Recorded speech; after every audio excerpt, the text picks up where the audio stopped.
Like, yeah, basically, what is an agent? Like, yo, appreciate it. I got some chicken nuggets. Nick? Cat. That's a cat. Whatever I can. Jack of all trades. Basically. Did you try the server? I might be able to get it working. But I guess, how much are you going to start talking in like how long? I guess it's pretty good engagement. I'm gonna start talking like pretty soon, I guess. 10 minutes, 15 minutes. Yeah. Alright, I'll try to get it so that it'll have no authentication. It'll be completely public. It's going to be the most insecure thing. Well, we should get people's emails. Open source, baby. Yeah. I don't think open source. Alright, so let me get to it. We're gonna be here, so You have the link. And then, let me try to get one. Also, I need the internet. I need the Wi-Fi. Yeah.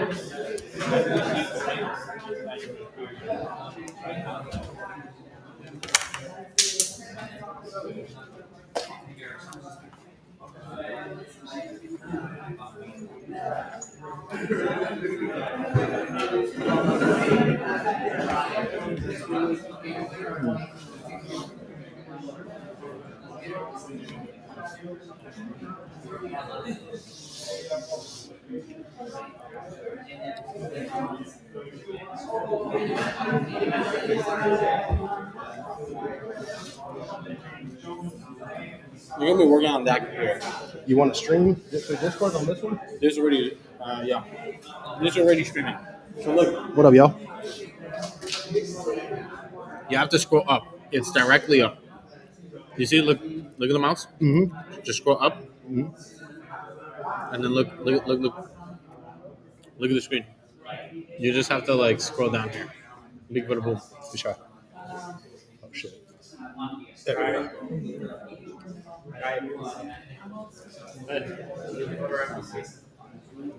Yeah, we're gonna start soon though. Just go up. Yeah. Alright, go. Swarms of people.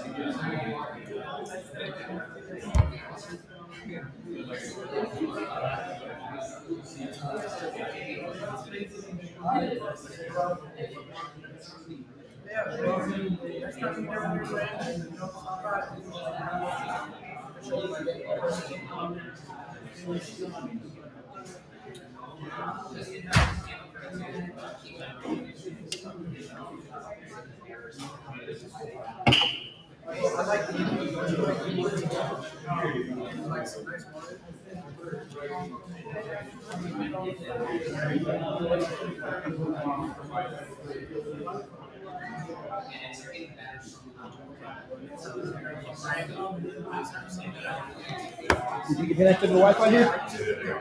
Which one was it? Awesome, thank you.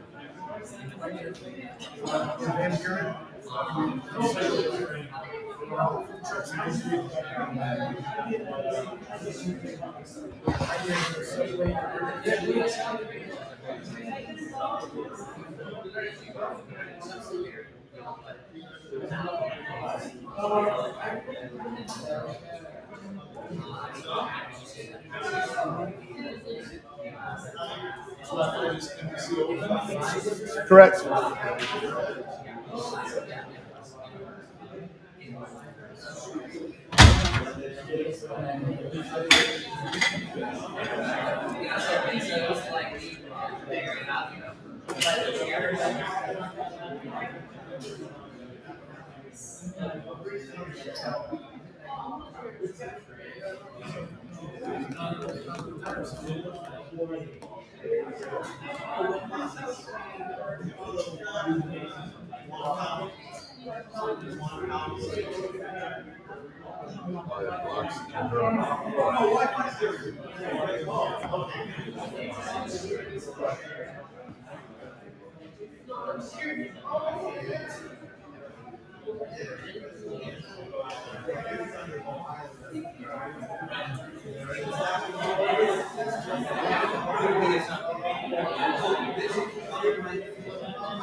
Yeah, what have you been up to? How's educating? It's been I've had a bunch of these interviews today. So it's good just going back to back, talking to customers and going into the nuances of how they do things right now. There's so many archetypes in homeschool, each with their own way of doing it, right? But I think we found this common thread between all of them, which is the calendar, lesson plans, and seeing it all done for you, right? Especially when it comes to I want to teach about butterflies. Butterfly YouTube videos, the activities, things you can do around you.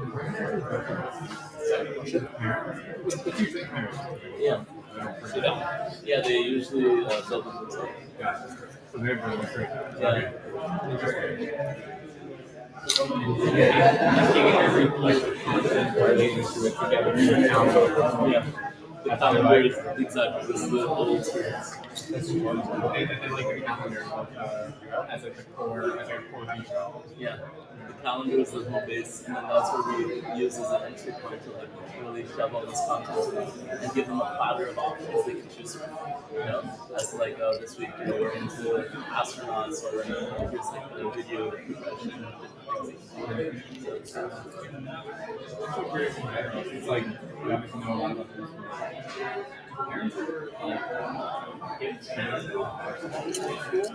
Sometimes there's consultants out there that are other homeschool moms. There's a lot of intermingling of like homeschool moms becoming small businesses that are giving consulting advice. I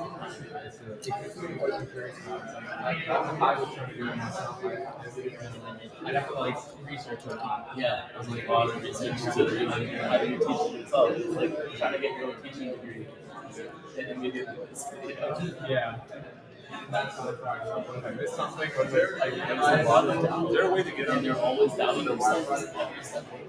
So our product really needs to be one that gives them confidence and gives them this sense of like hotspot. that you can cover exactly. Like they've already done all the research, they've already put together all the list of common skill sets across all the grades. It's more comprehensive than it's in school. So they can give them that type of confidence. They don't need to be really specific. Be like, oh, are we just like making base values and functions here? You know, or is this like all the whole progression? So Should be it's very the baseball stuff. I guess. And like, they try to say you're trying to grab somehow a tree and then you try to it's actually simpler than that, just a list. Just get that easy. Yeah, but then in our world, we want it to be a skill tree so that it's like super accurate, you know, and like much more comprehensive.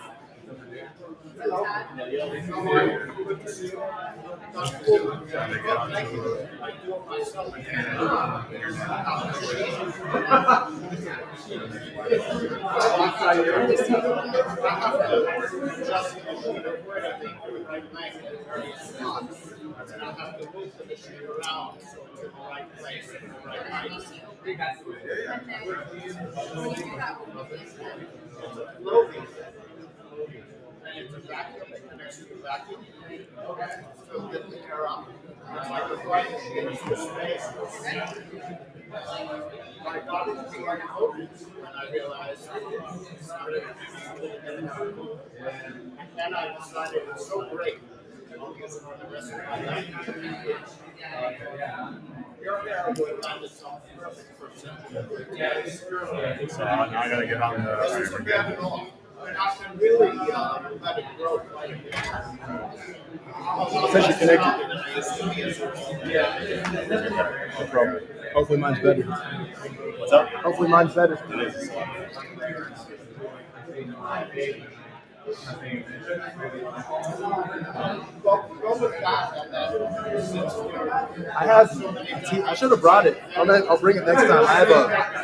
I pay for a 5G hotspot or a 5G router for T-Mobile that I can plug in anywhere. I get my 5G service.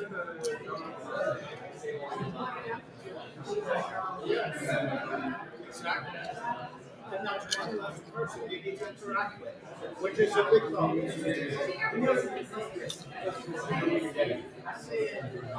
My hair doesn't matter. It doesn't matter.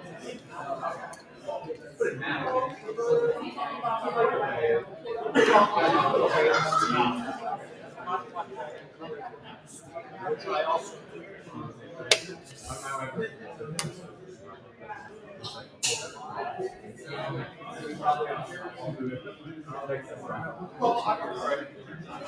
What's up, Steve? Hey, how are you? You'll be making 30% rate. I really should have given it to Yeah, should nice to meet you. Yeah? Yeah. I think I bet you are. I'm Nick. I'm Alex. Nice to meet you. Are you presenting? I'm not presenting. I'm just here. Gotcha. Here to represent. Here to represent. Here to represent. Yeah. I like it. Here to spread the word about swarms. Okay. Do you use the library? Do I use the library? Absolutely. I mean, well, I'm more of an AI agent engineer. I help build agents for different use cases, especially for myself lately. I'm really good at marketing and spreading the word and talking to people and stuff like that and filling the rooms up. How do you use it for I'm curious. Well, Well, a good marketing task is like to figure out what all the organic hashtags and SEO terms that are obviously still key to certain when you search in like Google or whatever, but having some high quality data that's for each subject, going and maybe making a artificial data set or artificial. It just all depends on the use case. For me, I've really learned just being interactive and stuff like that. So if you can make an interactive agent, which wouldn't be hard to like, share, comment, just be interactive with your community. It's the best way to jump on any algorithm and expand your reach. So it's like a your opinion on this.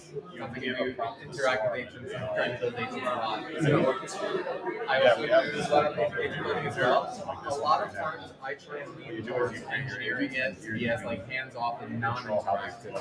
Yeah. Like as possible. Effectively using LLM, which is like a very fancy Python function Mhm. that like does some tasks, like structured input and structured outputs. And that's like the only way that people mind can like think of like building agents in like a rigorous engineering perspective. Yeah. story about you. Do you think most of the agents that you build are they more interactive in nature, like just chat all the way down with tools, etc.? It just all depends. It all depends on what. And you have any ideas for it?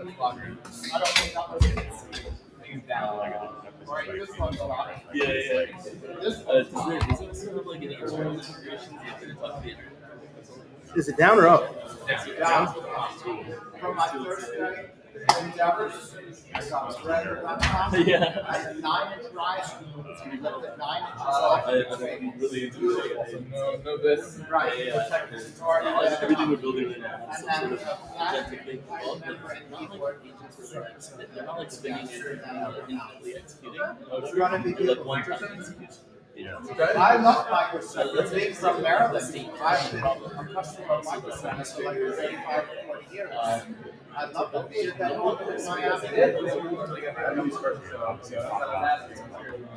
If you go through and look at the agents on my GitHub that I built, maybe that tell you. Things like, oh, change this. Yeah, you go. Oh, it's just OSO serious, no space. Now you can just like select those files and be like, hey, can you change this prop to be like this prop or whatever? So it's really helpful for prospects. So let me just look at the code.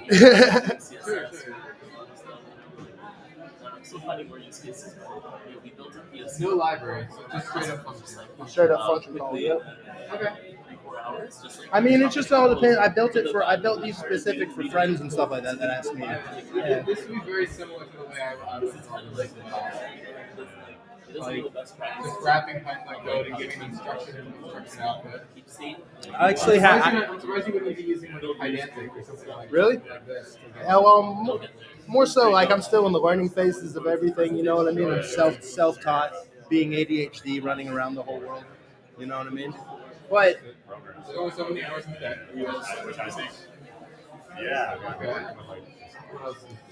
I have a prompt enhancer that I came second place at actually at the last Swarms hackathon. Me and my friend Evelyn actually came second place, and it's a SOP. It enhances the SOP of a prompt. So basically, standard operating procedure. Oh, that is So basically, if you give it has. You give it an input, and then it has a couple different agents that determine if there's anything that it can do enhance the prompt, add an SOP to it, and it runs it through a couple of agents, and then if it doesn't think that it can, it just shoots the output. But if it does, it gives you a better output. for writing SOPs, like I see, like my first internship, like at high school, And also this, I what was he's doing, writing a lot of SOPs by hand. Yep. his whole freaking, his whole, Automated with some sort of agent. Yeah, everything's there to be leveraged at this point. I like it. I like your Monero badge. Yeah. I'm like less keen on Monero nowadays. I used to be a huge fan like 5 or 6 years ago, but there's a ton of like my construction of Monero has some faults into like pure zero-knowledge privacy. You're using fancy cryptanalysis, where if you fund a certain amount of money through Monero, you can Maybe like 20, 19. Of course. But ring signatures are amazing. That's part of it. That's like the core cryptographic. So you're Kai? Find an algorithm. What? Oh, this is in front of I'm from. I'm no. What's your name again? I'm Nick. Hey, that's right. Tad. Yeah, we already met. We already met. Yeah. I need to go grab. What's this one? That. Look at that. I watched this TV show that's like they found this like random elevator game and they turned it into supposed to this like nothing. You're like looking for the bodies of like kids that played this game. They like had no way to get back out. So it was just like show's called Oh my god.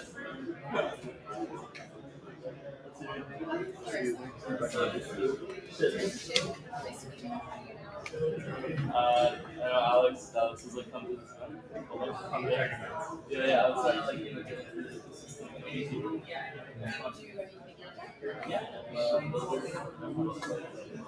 But like your level of stuff.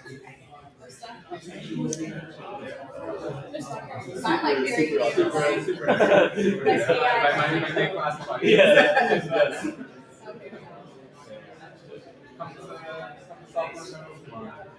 I know, but I feel like you told me already that I would finished it. It might be a little intense, but I mean, if I pick up on it, I'd be very surprised.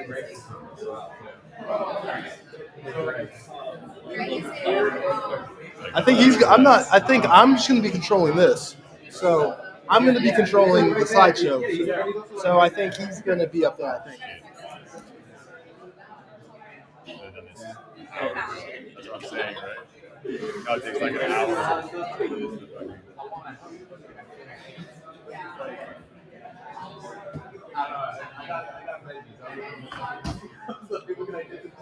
Kai did say that we want to do something healthy. Then we went and got chicken nuggets. So Chicken nuggets, yeah. Protein.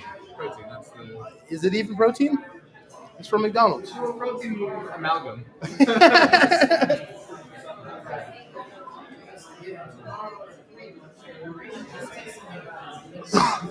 The best demo is no authentication, just completely wide open. Just API. It's like Get some data.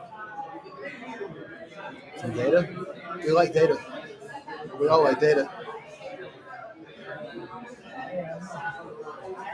I've been like looking into recently is how do you have a proper system to version data as well? Like on Hugging Face, like data sets are just blobs. Like, no way to system.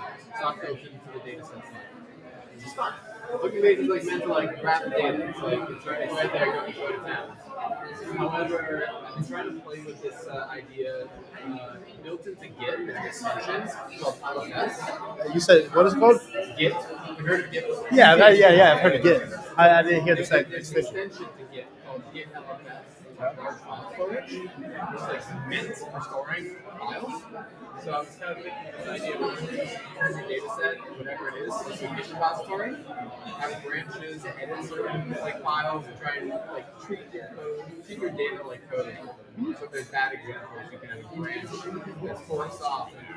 I think that's the biggest thing right now is who's going to be using high quality data on there. Exactly. Yeah. You're trying to like come up with systems to like get high quality data. you said you were good with use cases, right? So I want to show this use case where you're familiar with this rearrange architecture? No, I can't say it. We'll see it. What is this one? Oh, how you can Work do it. it.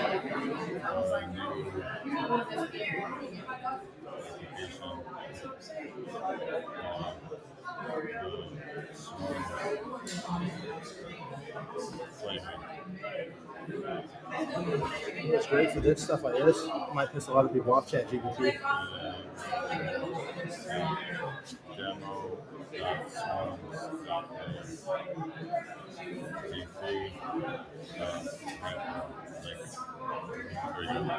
So we have a LinkedIn marketer generating LinkedIn model for promoting this, X marketer, like 40. Oh.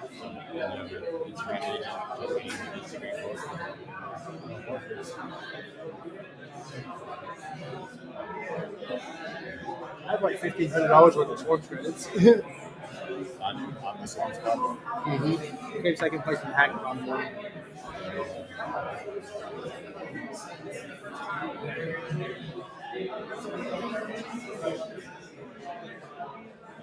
That's it. Hopefully that'll work. You can go to demo.com.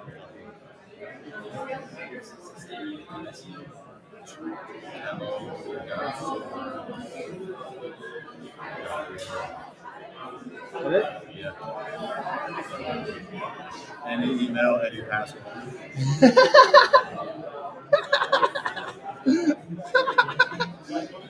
I have the Swarms email. I don't think it matters right here. Yeah, you can write whatever 30 whatever you want. That's A and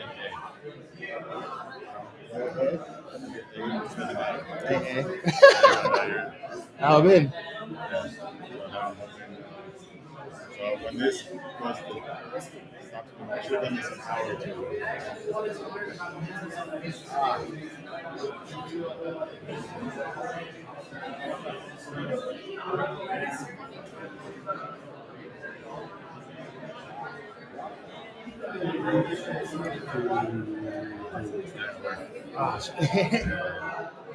No, it doesn't tell you what it does with it. When this goes, you see it's pending? This is the back end. This is like the front end, this is the back end system. I'm hoping it'll just work. If not, I'll have to do it on my computer. Oh, it's gonna work.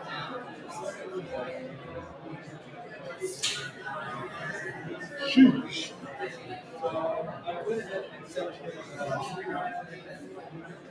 So if we could go to his Discord or wherever we're doing the presentation.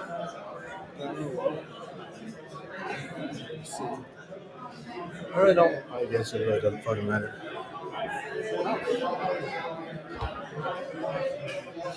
Said you send it to him on Discord? I really don't want to touch his computer without. Oh, okay, without him here? Yeah. Yeah. Yeah. Once he's here, though, What are you trying to do You sent it exactly? to me we're just too. going to show the background screen, basically. Like, we're just going to kind of want to show whatever he's doing or wherever the presentation is. Okay. So that it goes to the live stream. You could send me the.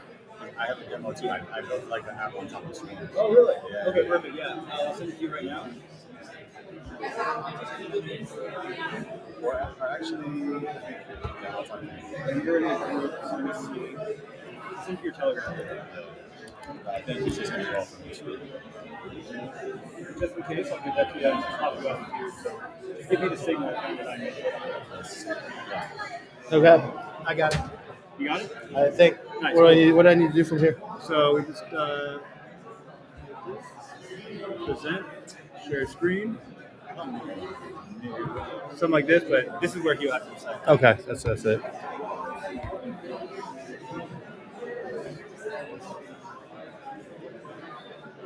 cool. Here we go. Tab. And we'll send you this one as well.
Try.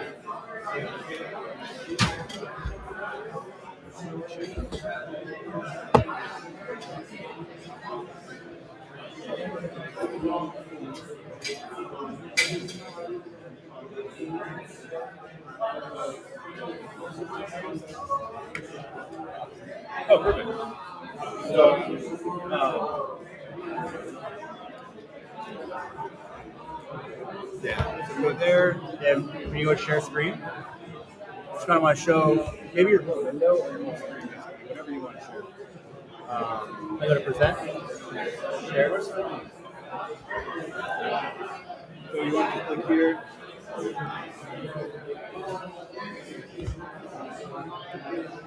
Should I do entire screen? Yeah. This one? Yeah, I'm just waiting for this. Cool. Now I'll bring the thing up. The lens, and we're gonna go. I got off the screen. There is no fake box. I know. Oh, so I just need to scroll up. Just go up and down. Oh, okay. I got you. I got it. I got it now. Yeah. Cool. I have Wait, just I'm gonna be talking for like 30 minutes. so, yeah, I have it posted. I'm just waiting for the back end to come online, and then I should hopefully have it on demo so you can tell everybody to go to it. It's completely wide open. Any username, any password will log in. Has $10 worth of credits, so I'm not gonna get fucked with it. And then You need good prompts.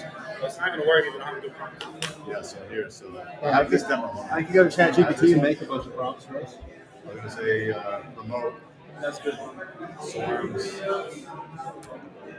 .world. Then we have the link to marketing. There's a lot of people here. Kind of nervous. Why? Hell, I'm not nervous. Bro, you Say you're not nervous.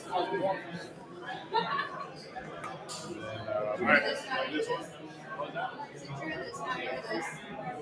Kyle, we do this in our sleep, bro. No, do this in our sleep. It's beautiful. So you're part of this team. Just like Nick. put something in a Nick. remote copy for each. Nice to meet you, Larissa. I was like, sure. And there's this one where it'll write. You're okay from power? You want an extender to get in there? I think we all need. I think Your battery's in half. I got a charger right here. Can we move all the stuff from there to here? I can do that. Just centralize it.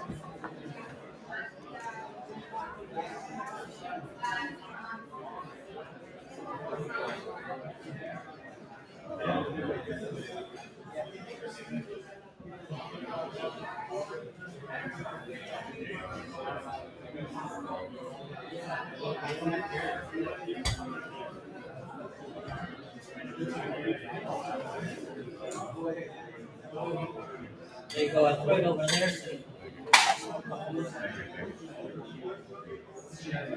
Chicken nuggets are good as hell. Yeah, I need chicken nuggets. I'm good. Good to see you. How are you? Nice to see you. Yeah, Looking forward to your presentation. Wouldn't miss it. thank you. Thank you for coming. Yeah. You're very welcome. Thank you for preparing. Yeah. It's gonna be fun.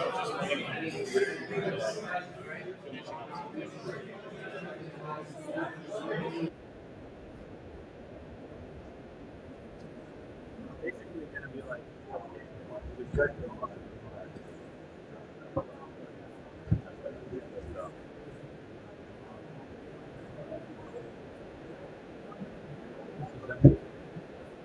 Hey, what's up?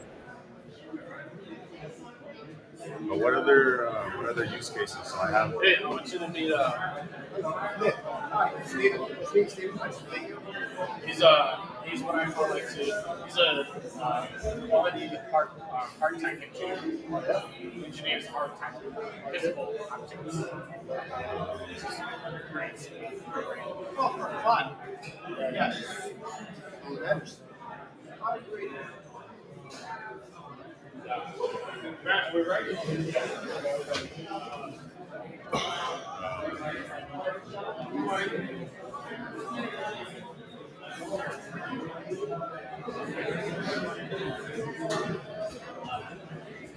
I guess you could do it for fabricating news. That's a use case. Well, let me go on my phone. So here I was like, See what we do? if you wanted, let's say you wanted somebody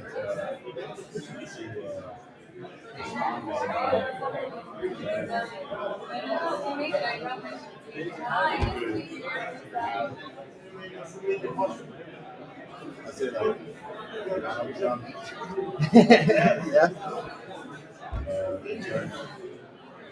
See, What kind of use cases are we trying to make? fabricating news, like the ones that I come up with are doing automated marketing, fabricating news, and I guess generating content. Here, speak it into this. Tell what you're trying to do. I'm trying to come up with use cases for application for leveraging swarms of LLM agents.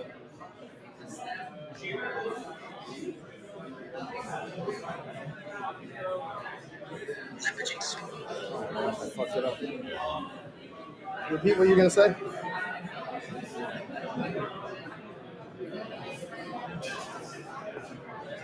I'm done.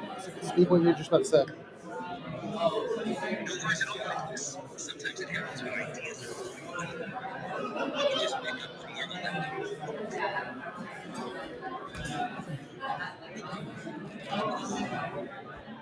Here's the use cases for leveraging swarms of LLM agents.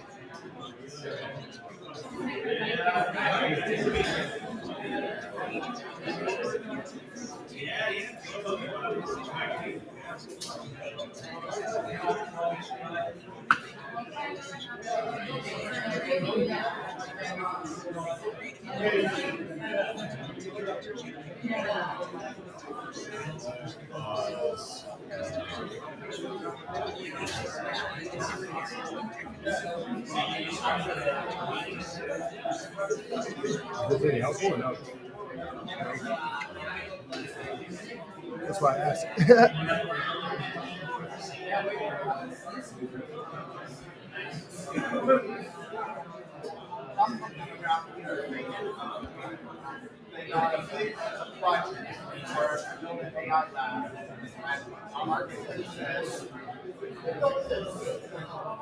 Has nothing to do with it, but it looks spacey.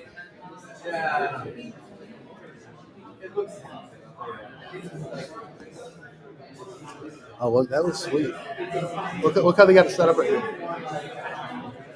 That's really cool. Yes. Yes, I would agree. Look at that. I thought it was lactation. But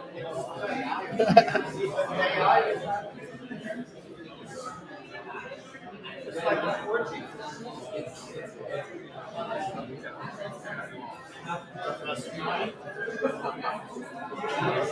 Yes, and then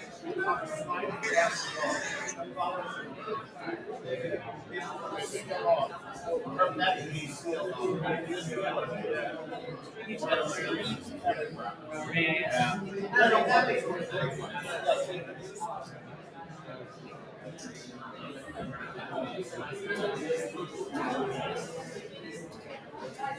I would rather my college would cost $70,000 a year.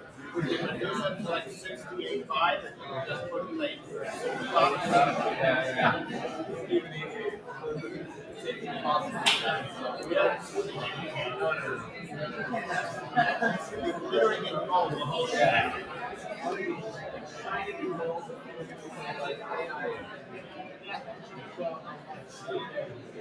Yes.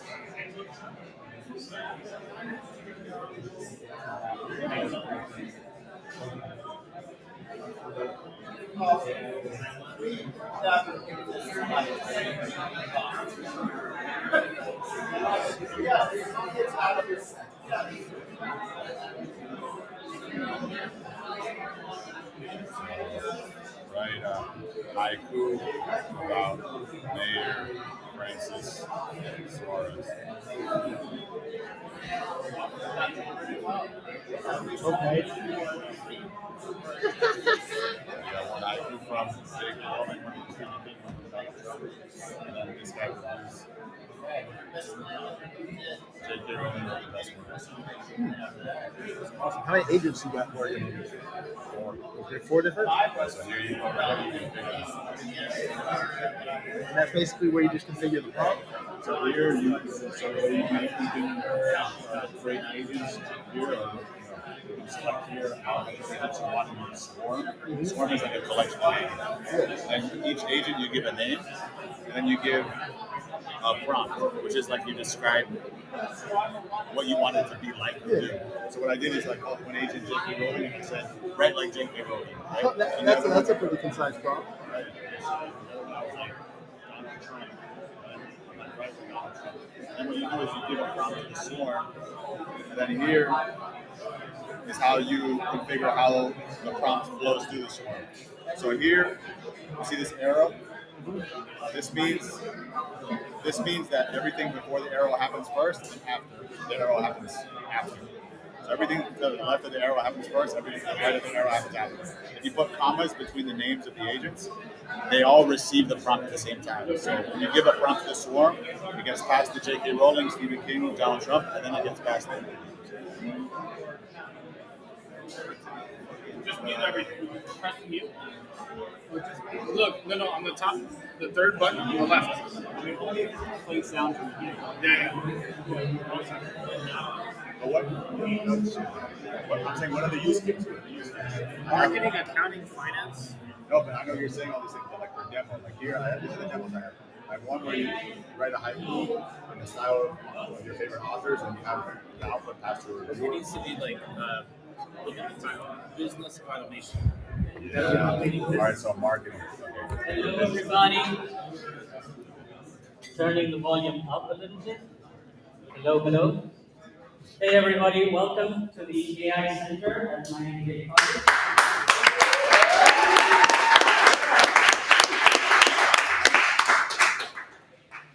We are super happy to have Chief Tuesdays here and a great speaker, Gomez. Thank you for being here. And just before we get started, I want to plug one thing of NBC, which is free education. We have free AI courses at NBC for all residents of Miami-Dade County. So basically, your first year of study is free as long as you're Miami-Dade County resident. So thank you, Miami-Dade County, for sponsoring that and our grants.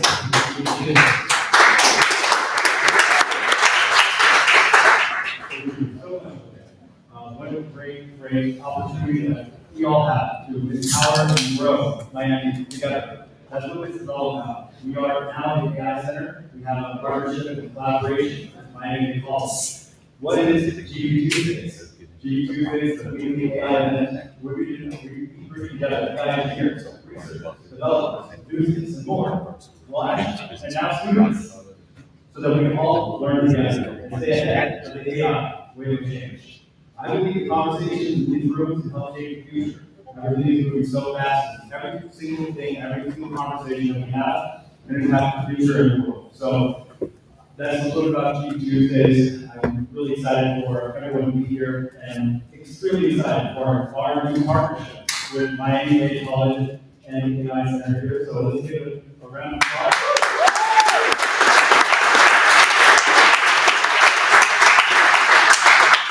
This is part of an ongoing collaboration. We're going to be working together closely. We're really excited to help mentor, train, etc. people that are in the Miami population, students to business professionals to other engineers. So without further ado, before I take too much of your time, let's introduce Ty Gomez from the Florence Corporation.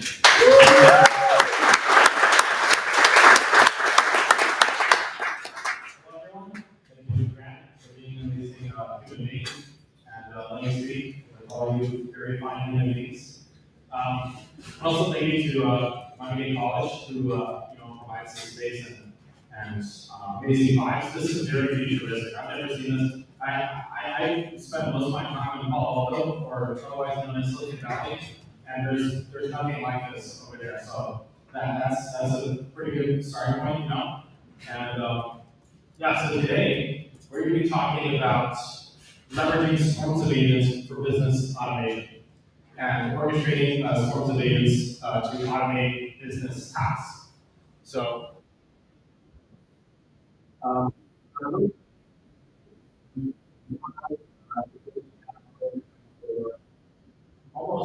just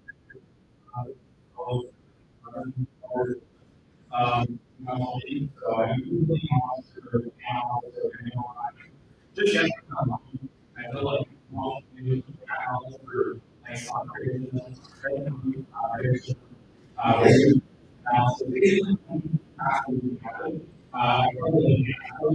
and later forms, and it's one of the for scan those things.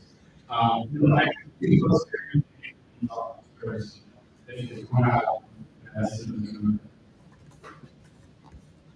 so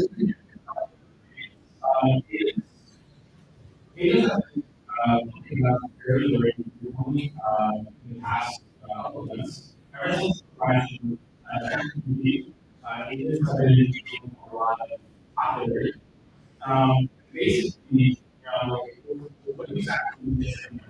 And that would be really ask this question of what is it? What it is? And the last 2 years, these have very adjustment. And you all, and in this is knowledge has the ability to take action. That is the most fundamental definition. Anything that has a goal is in humans, cats, dogs, cows, pigs, and every single animal in this planet is nature. But since last year, this time and since last year, we have utilizing AI agents that do things for us and for our business. And that's what we're going to talk about here today. So, what we define as an agent in Swarms is an LLM plus the ability to take an action on an external module and also so so basically the action cannot really do anything outside of the box. And they have the to take actions outside of the box. Most examples now do not have the ability to set box. They do not have the ability to create therapy. They do not have the ability to take any form of action outside their environment, which is really bad. So, is what they can to take action on external models, like screen, manage, analyze, any form of activity that you do is done through use use all the variables that help with those tasks. And essentially, the actions on those topics. And is humans the is from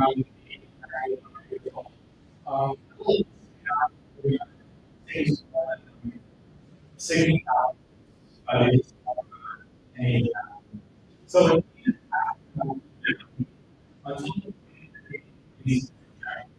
and that's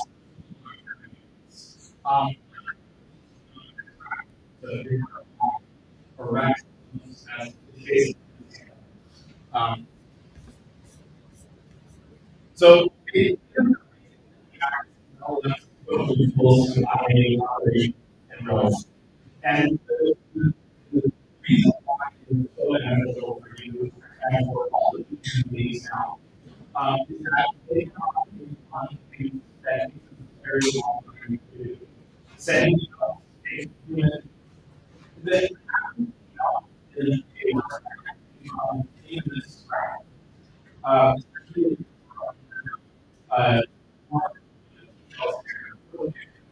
Spending nowadays is really you have slightly similar spending money in less than that means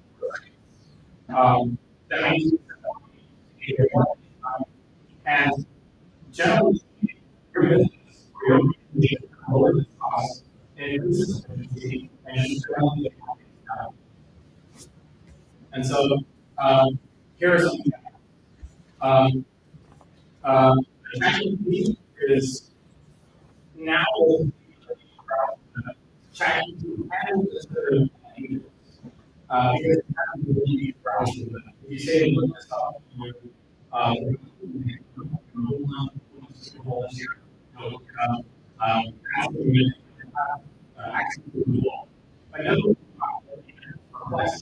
so perplexity is basically has access to a certain web and that will be serving. So these two are examples of agents that have been saving a lot of people.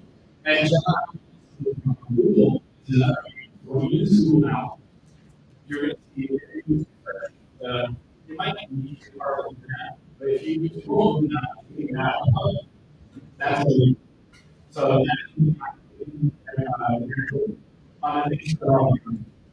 and but the problem is like the problem is the internet, learning data. There are a lot of people that say there are people that say are not really correct. They they they don't and these are challenges now. They is preventing them from being used in every business, in every single organization, in every single company, every single and every technology that you possibly have. So these challenges become the first one, context window. So if you a context window is basically the amount of memory that we need to finish into this brain. So if you carry 100,000 words, it really not to remember anything past 20,000 words. And so that's the context window. So all happens is so many memory problem. They cannot remember things. And that's a really big problem because the average business document, a piece for the office, can regularly set beyond 8,000 words. Especially for 50, 60 pages long. So it's quite clear. Because tracking now has many words, especially and another for experience is hallucination. And hallucination is very bad because AI that is not real. And those systems cannot use information that's not real. They require trust, really destroy the so that's is they turn all the figure plan. I think it's also including just individual agents, including you, or even we don't have to information. We don't have to do everything. And so we're always down the line, significant lack of tasks for certain things. Because LLMs have to be trained. Where the process is you train an employee, and then you know information from a good entity.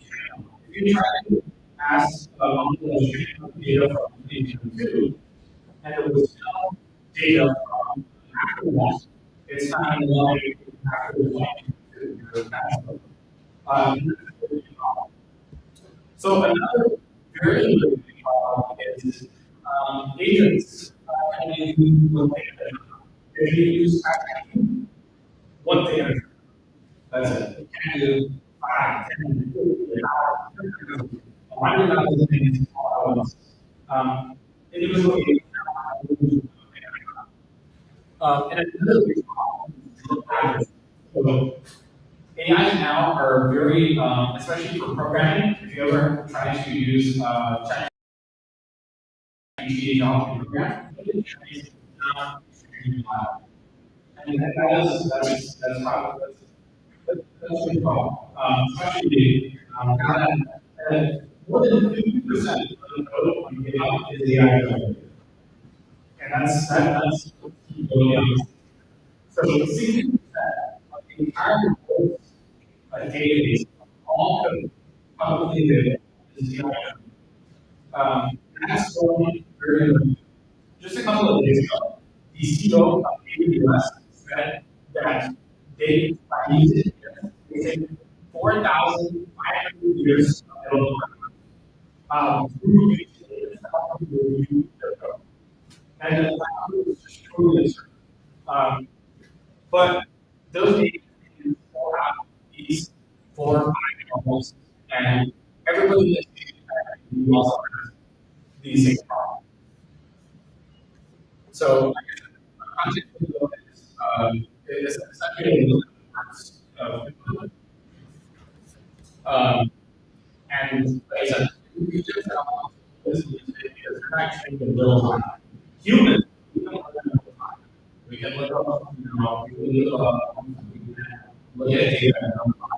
But it's training scratch on this data set, data set is completely unrealized. And that's a big problem. So, and this problem is that they cannot do this, things at a time, whatever things at a time. We can generate tens of thousands of social media posts, and basically, and if you ask to do that, it's only one post, which is not very easy. Yeah, no good. So the solution to all these problems for the agents is only in collaboration. It is the ability to enable guys to work with each other. We can get with each other by simulating problems and just putting it where they can create. If we do it, we try to replicate organizational parts with AI as the promise. It's actually very fun. So through multi-integration and some of the 100 algorithms, 90 processes, and 100 of those significantly and driving the environment because you have to use AI training and some other different activities. Then they have each other. And through this through analysis, they actually significantly raise the accuracy of the end result, which is very, very high. Because if you look at all the results by old speed, there's that was or is one. The new protocol, that's thousands of people. Building finding that not a single person built the entire college. In fact, those companies are undertaking how human collaboration. That's in a single massive 14,000 entity that only have one person. And so the power needed to work with each other is very, very, very powerful because through this collaboration, they can increase the amount of ability, increase the amount of they can lower the data, and they can study it for the time. So that you can do any number of things at once. If you have 50 tasks, you do 50 setups. If you have 1,000 tasks, you do 1,000. You can zero 15. You can zero from scratch. Just like this product. Build it front end, build it back end, build it back end. And you just have to say, I want this, and it'll work together, and it'll build. And then it's going to be anything that costs more than 2 is so yeah. And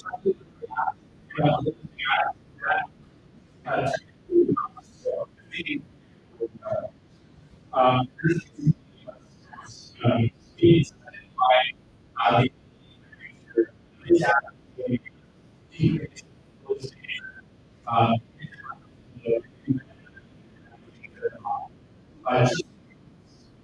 so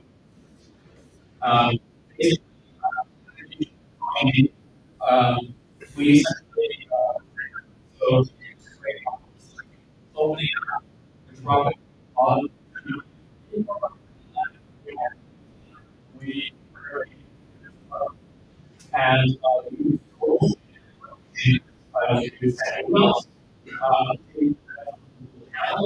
up here. I mean, now on computers is and then and we all integrated. So different popular also and put them into this one. Can you also combine different or office or from the Yeah, you're not getting organized out costs. There's no realist costs. so you have to calculate choose which one to connect for different tasks.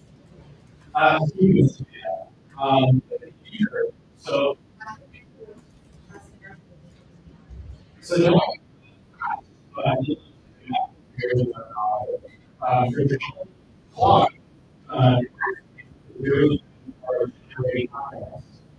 We have legal contracts, we have sales contracts generated for the law. But we have do this in very much that it's good. So any know tasks and is powerful. But you have to check the best class to that general.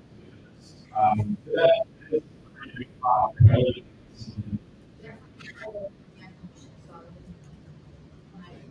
Thanks.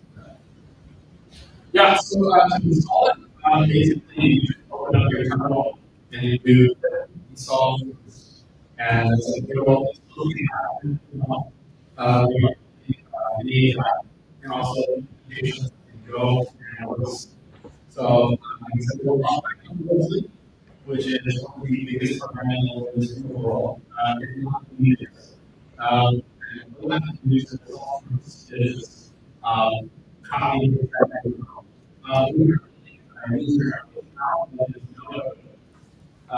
but it's pretty hard because doing 50,000 units for each other areas. So we're working so that really programming experience. We're going to have a little demo pretty soon.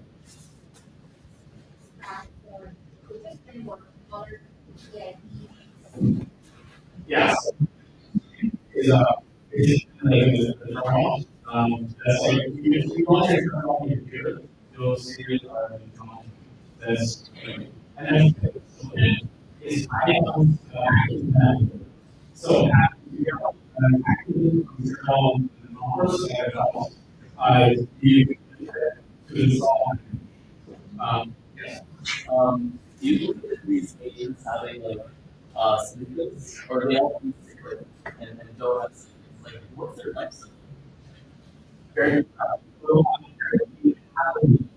the loop is like a non-stage. The loop is because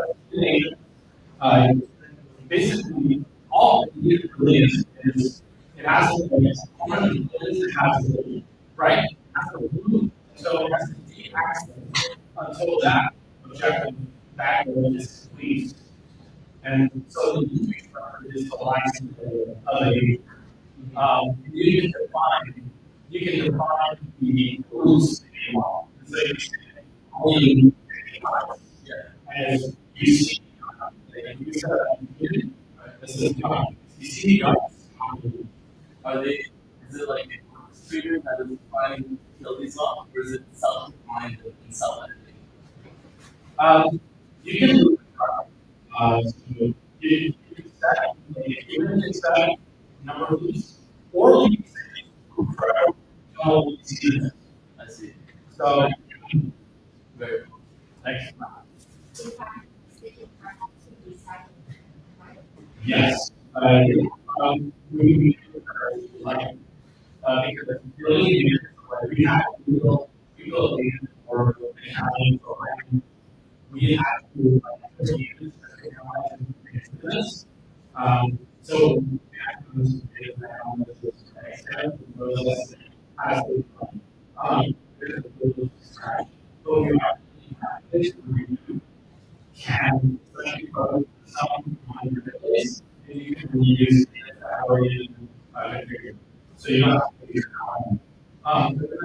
problem with data science and audio is that you don't you need to be able to know the costs.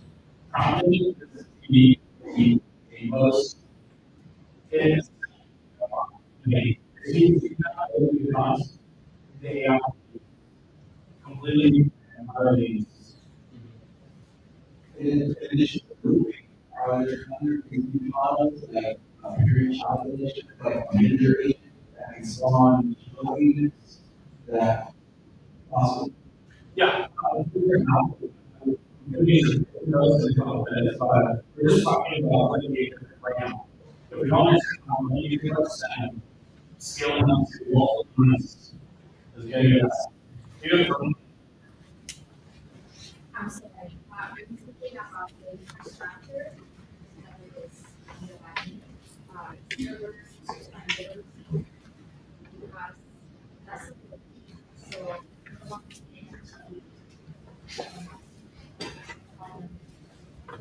is that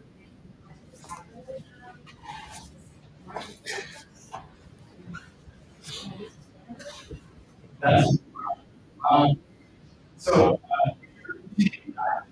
if question for that. So that you can do the question for that. Oh, should I? So I'm wondering, looking at chapter is hundreds of AI equations. Because one of the biggest problems that we have in the AI is the sustainability. So I was wondering with recommendations was maybe a way to compensate or make it more sustainable. I would like what stuff which have served most of the those things. So yeah.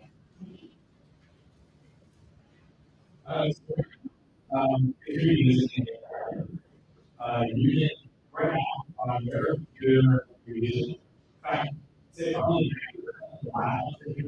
could run 100,000 data if you're using but because on the same time, we have one a population of so to help before. These very distributed for all. So so these are like 20,000 each. Those are sort of different times. Depending on the base model is, that'll be the energy side. So that's 70 basically how big the model is. You can run pretty good like you want on but those people have the model in your own computer, then you have philosophy. The panels we It doesn't make a difference if you use an NVIDIA graphic card in your computer. yeah. It's we have a NVIDIA. So you need to use what AI cost to see around. I mean, these are doing best like 40 hours. So you need to like $200, $300. You probably run like one mid just one. When Yeah. once Yeah. So there's other models and then there's 3 plus 2 of those models. So wait, that's what I'm saying. 3,000.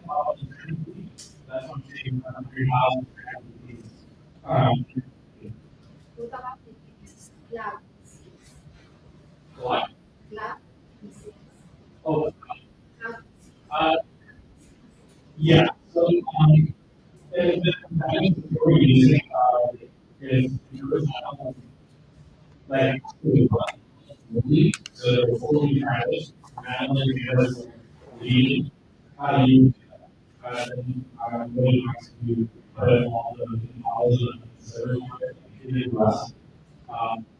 But we use ChatGPT for one, then we try to and where you actually don't have the knowledge, you I know that communities are usually like all business computers have communities from the years, right? So we have the relation that come into the internet and do it, right? So I we will connect through the to the data, right? Yeah. And that was more at the same time. Yeah. Okay. We learn a lot of the hardware now to host millions of things on the computer. So you just I don't really like say the data team of marketing and we get those that's even and then you show do hundreds of thousands of different needs. So you don't have to that's the way And do you have an account at the center? so like yeah. Cool. So I will try to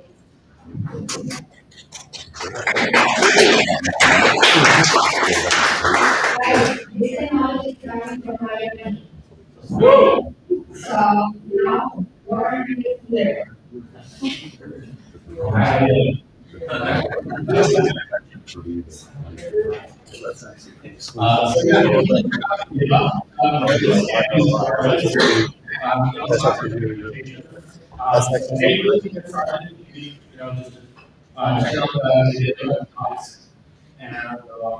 Yeah. So again, forms, I use also is structures, swirling and basically we allow you to simulate essentially these little units that you can scale.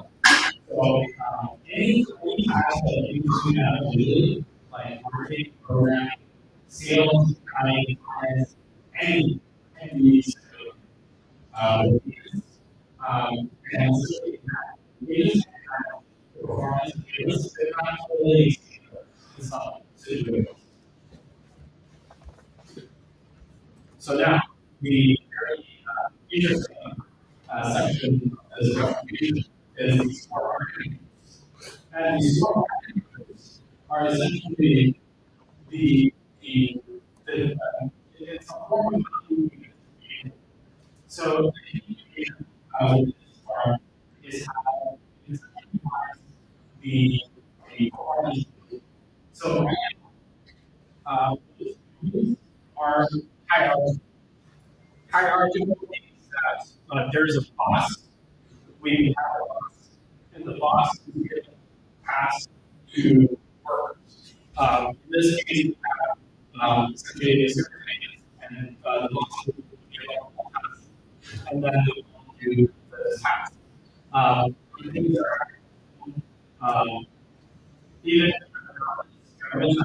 even we have chief of staff, city secretary, most organizations are there's lots of good this those are engineers, they can be they can be accountants, and so that really often the most popular swarm applications. It's just a boss. A boss is someone that go out, build other sub-agents that will work for us. So we don't have to build agents. If we have them, the boss will build them for us automatically. And then the next form is the parallelism form. So the parallelism form is you have to all the agents all the time, and they're going to do that, and they're going to do results. So depending on their performance. So basically, for example, let's say the teacher is giving an hour to all the students. That is the parallel. The teacher is giving a task to multiple people, multiple leaders, all at the same time. So that was very like team-based student, right? So if you wanted to have like different social media strategies, you would just have to use variables to get them all to make social media content in the same exact for different products. And so the last thing here, probably the most simple, is sequentialism. So a sequentialism means that I do something, let's say or a right? We do something, and I'll create sometimes trigger, and then we sometimes go, and then we go, kind of changing or this is also programming. So you program and you have to get someone else to get and it's you have to do something and it has to work off to the next person grades. And so those types of response. You can just make it natural however you wish, but because it's the most popular one is the hierarchical because that's how humans collaborate. Humans are multi-talented. There's a lot. There's some form of direction that is giving tasks to yes. So, like, say if you're at all the line, right? The quarterback is in sequence the line, so you change the play up. But the line themselves communicate a lot of these things in real time as well. So where lines here, if the swarm can communicate, okay, the line that you have to. So the question is, any swarm or each one has And the line you actually have to look left, go right, and communicate over the longest 2 minutes on the defendant in front of you. And correlation as well. It's not just keeping the coach, doing the top thing, and any of those swarms you do it. So where's the communication between the swarms? That's pretty important. We have built doing that. Probably a combination of both parallel, because they're all on the same line. And there's a question. So probably we would have made a match of both. Other than that, probably a little something like that. So later. So yeah, I think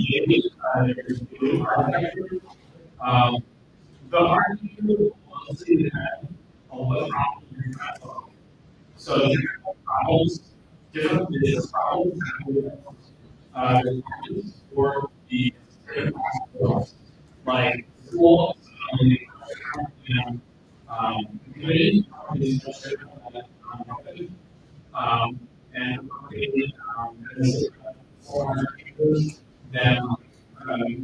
for either like those companies and those these are just the fact of the matter is that you can build your own strong with our and that's what we have to do. Most problems, especially business problems, are going to require a combination of these three factors with units. So, being able to understand what happens to be and how much is needed is very important. Not only the agents, but also their individuals. Like, it's not like, when do you talk to someone it's the same problem of creation with chaos. And so now, let's get into someone's use case. So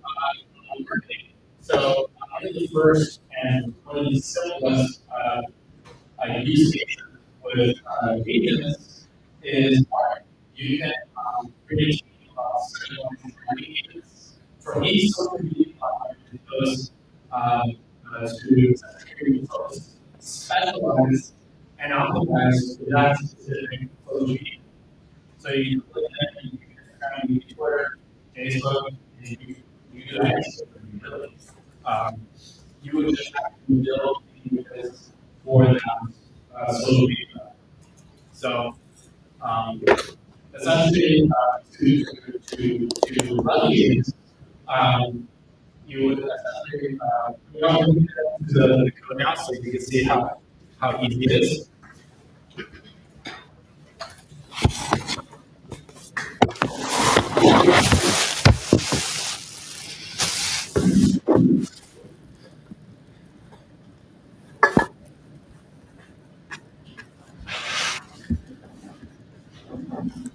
Oops.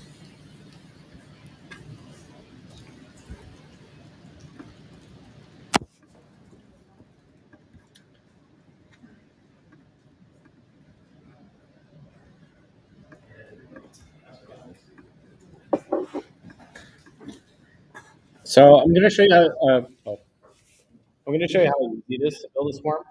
You can basically build a swarm in, what is that? 7 lines of code. We have made it so simple that it's anybody can do this. Basically, all you have to do is you give the name of your agents. In this situation, it's Twitter. So we have. Oh yeah.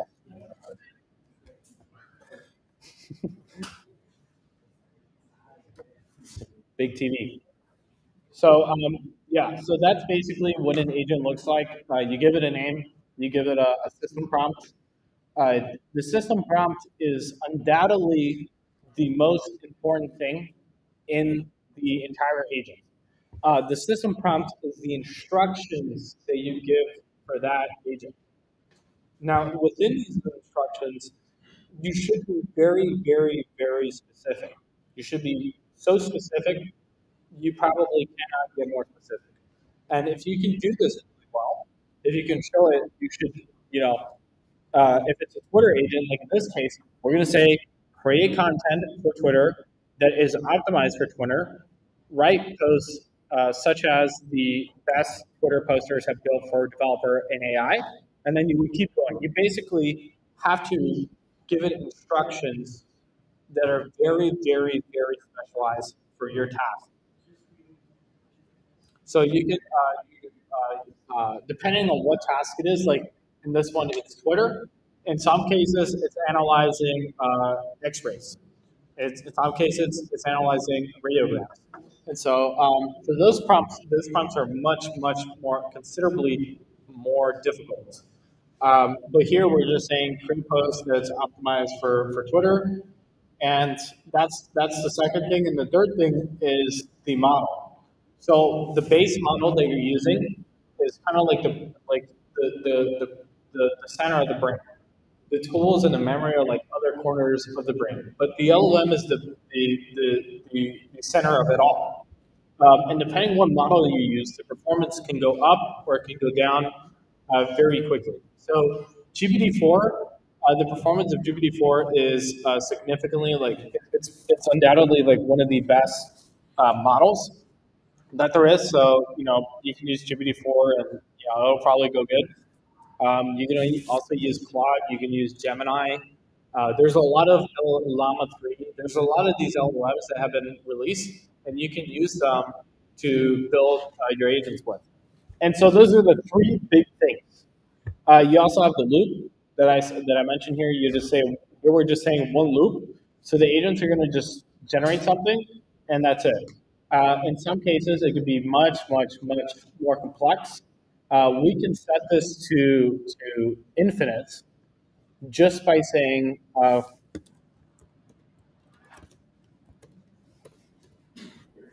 so if we set this to auto, it'll basically go forever until it finishes its task.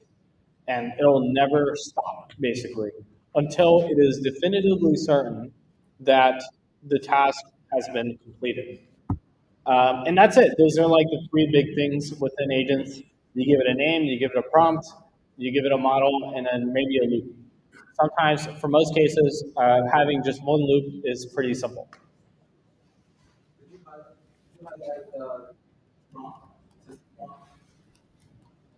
This? Oh, yeah. This is not very organized, but I get it.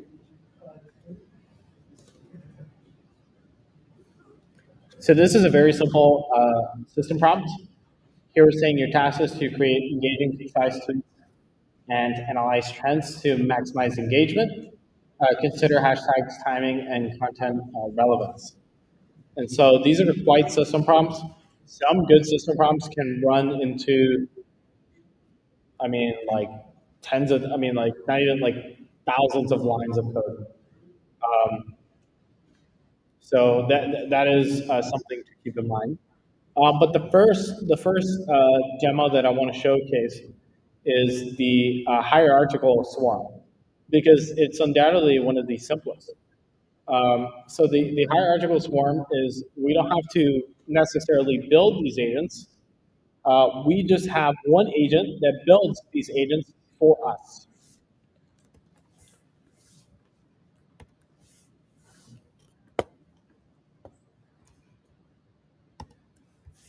So I'm going to show you what this looks like. This is the prompt to be boss.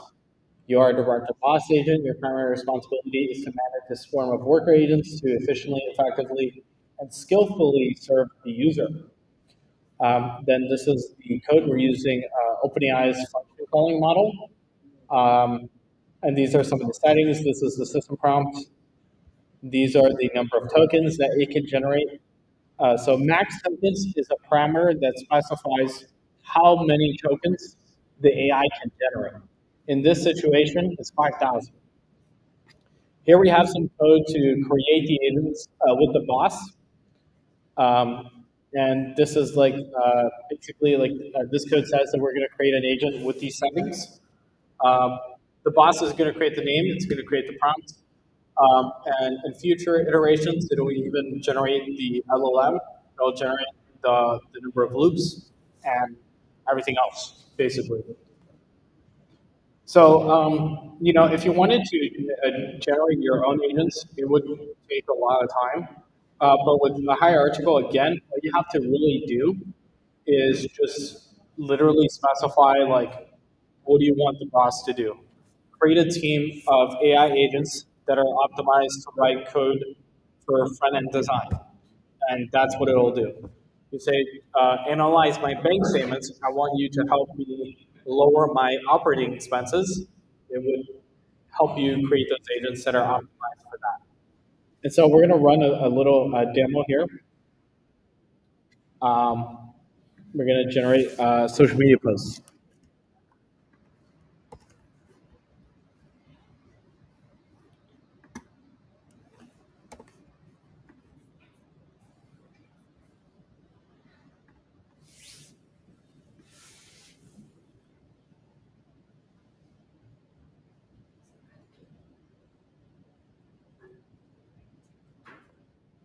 I need a key. Don't forget your keys. Yeah.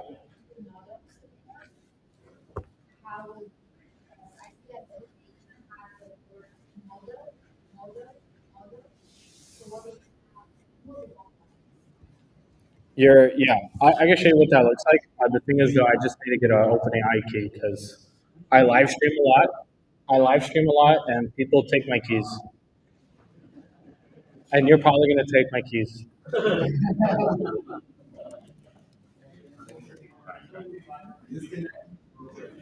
Yeah. We'll be back when. Oh, okay. Oh, wow. Yeah. Keys, especially AI keys, are the most valuable substance right now in the world. They're more valuable than gold, oil. I mean, they're even more expensive than crack. And like you gotta be careful.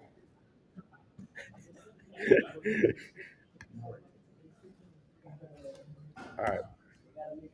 We are experimenting with a no-code interface that should be very simple for anybody to use.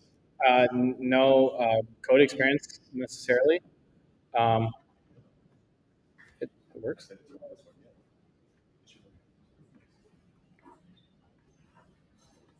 Okay. Well, we have a demo with our very experimental UI.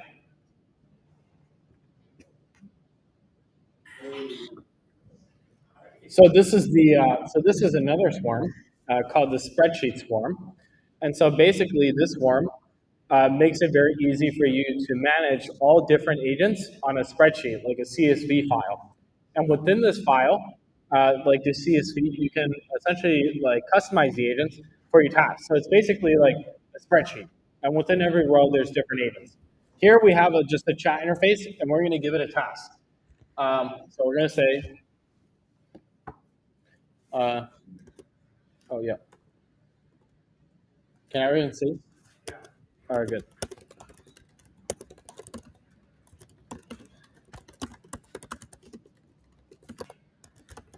So here we're gonna say generate a social media post to advertise as swarms. We can say the swarms framework, and you'll be able to see what that looks like. So here we see the LinkedIn marketer agents, which is going to go first. Then we have an X agents. And we have an Instagram marketer agents. And it keeps going. We have Facebook. And yeah, so you just, it's crazy, huh? Yeah. So on the side here, you can customize the agents. We can say,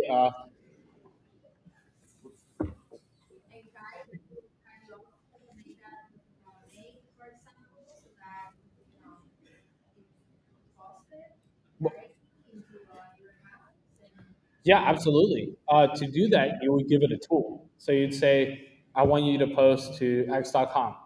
And then once you give it the tool, then it'll just automatically post through function calling. So the way that tool usage works is basically the agent will output JSON. If you know what JSON is, it's like a very structured data format language. And that JSON will be parsed. And then all the parameters, the agent is going to say, I want this function to say, I want to post on X.com. It'll post that post on X.com through this JSON. And so the way it works is you parse, then you execute. But yeah, this is a pretty simple demo.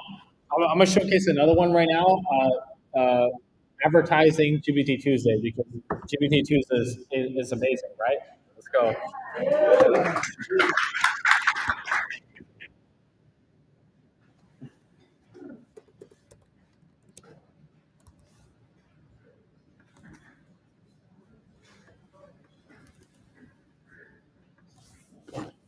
Whoa.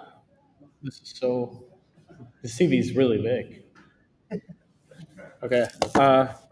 Let's create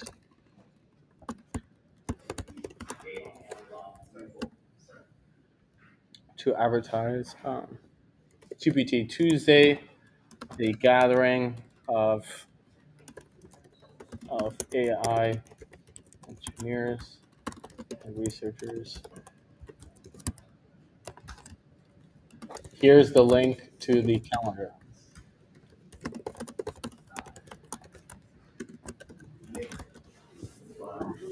Big bada boom, bada boom. Look at that. So it posts the links. It says like LinkedIn, X.com, Instagram. You just like, the thing is that you have to customize the agents here. So here we're saying you have an agent for LinkedIn, agent for X, agent for Instagram, agent for Facebook, and we could have agents. Would you like to introduce yourself and? Hello.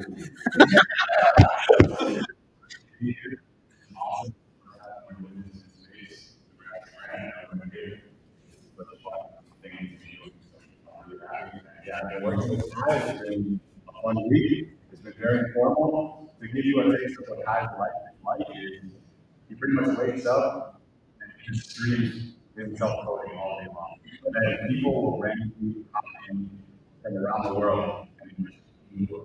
So like, yesterday we got another guy from Las Vegas popped in. So yeah, that's all I think to do. The title of this talk is applications of agents for for business. And one thing that I was really impressed by is his website. Is this, tons of pages, tons of copy. He just had a name of multiple pages for his website. Going through it, a lot of it has some flaws, but I'm like, okay, like he had a business. Like copy, right? A lot of it is still like in motion. I guess collectively I can help him fix it, right? But a lot of this stuff is like it looks super professional. If you really you'll find some things that are like they don't work as expected, right? And I asked him like what how this supposed to work? I don't know. I don't know. I thought that was pretty ingenious. I mean, it looks super professional. Another thing, should I take it to the street? I got some weird he told me that I was walking the street yesterday. So, it was. I kind of like these challenges. They're fun. Here's what I came up with. Yeah, we did that. And, right? Nick, this is your right hand man. This guy's the jack of all trades, super helpful. He's not doing food. I just met him like 5 minutes ago. Chicken nuggets.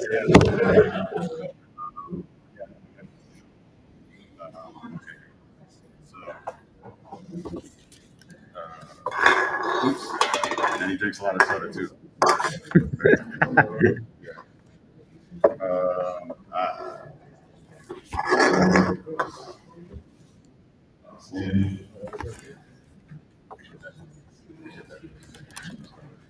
All right, cool.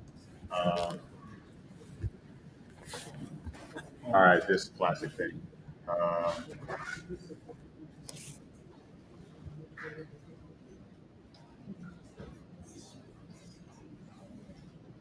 Got a lot of tabs, huh?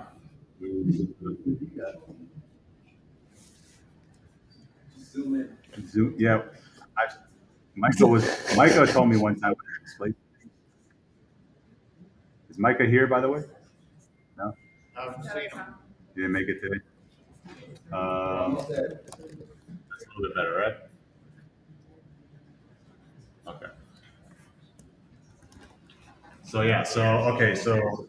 Oh. Just mute. Hello.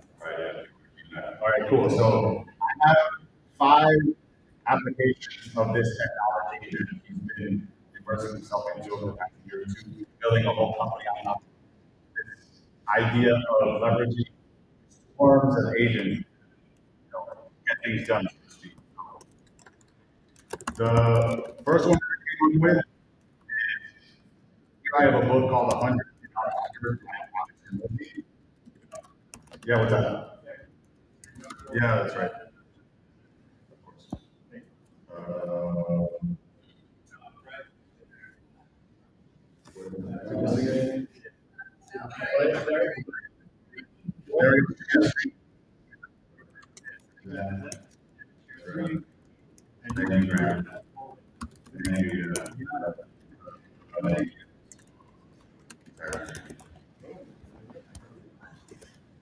Okay. We're good? Hello, Internet. So here is the first application to show. So here is a book that I was wanting to read for a while, but honestly, as we grow up, it's a scarce commodity. So what I did is I gave this book to 100 agents and asked them to, I gave each page of the book to an agent, right? And I had it generate like maximum 3-minute summary of each page. And now I have a version of this book that I can quickly read and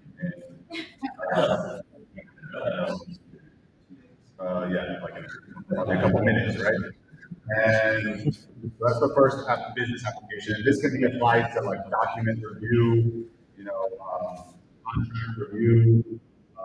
There's a lot of applications where this is really handy.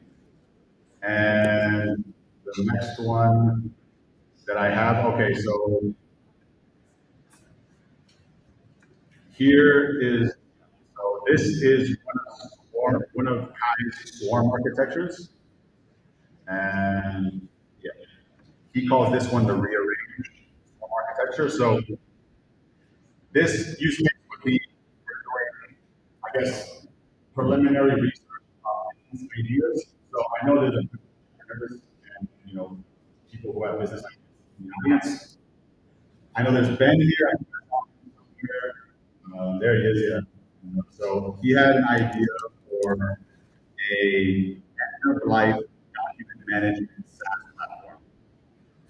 So what we're doing here is we're going to give this business idea to a swarm of historically great businessmen and women. I mean, there's phenomenal women in history as well. So we're going to give it to John D. Rockefeller, Warren Buffett, Steve Jobs.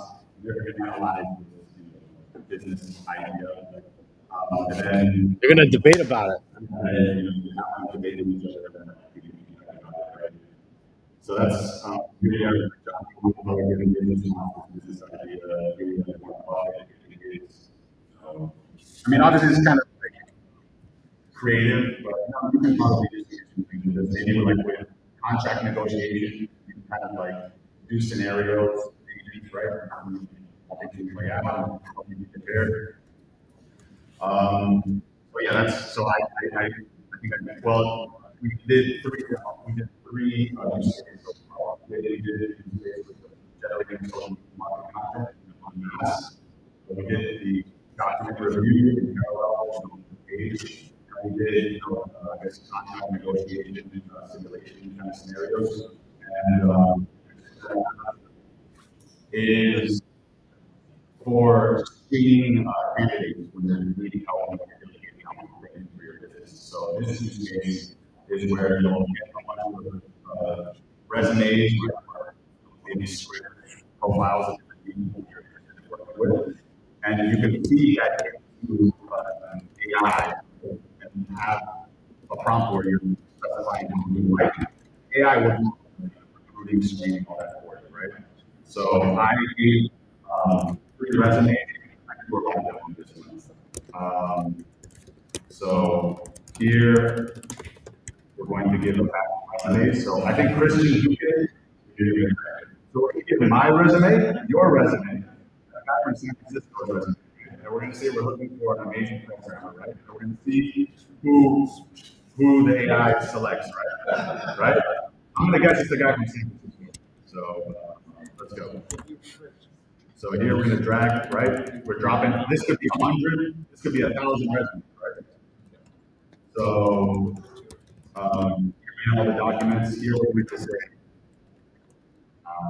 looking for an expert programmer. Typing is always slow, right?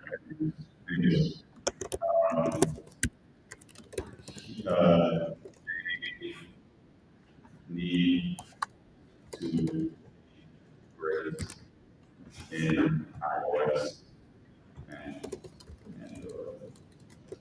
and a bunch of typos.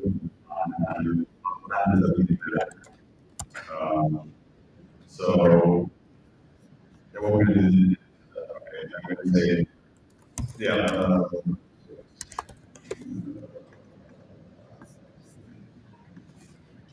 and then here, you were asking about, can these swarms, do these swarms always have to be using AI as no, you can mix and match different AI systems. And that brings to mind other potential use cases, unless all the data is if you wanted to assess who is something, you could give a prompt, and you could ask 3 or 4 systems. If they're all saying the same thing to you, right? And you probably like consistency from level, higher level. But if they're all saying something different, then you know it's like probably not a good application. But that would be so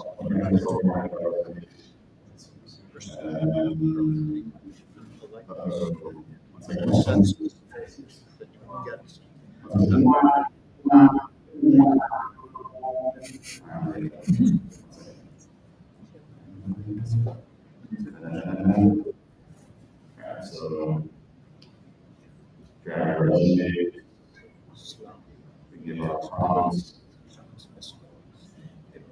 choose AI, review. Here we go. Okay, so now and it's going to, you know,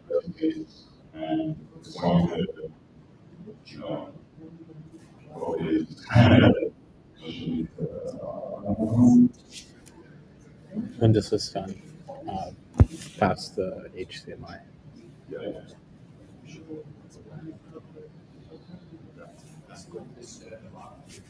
Would you dare also something from each of the pages? Let's say that you have 4 pages working on the task.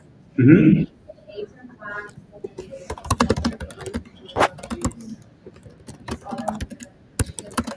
Mm-hmm.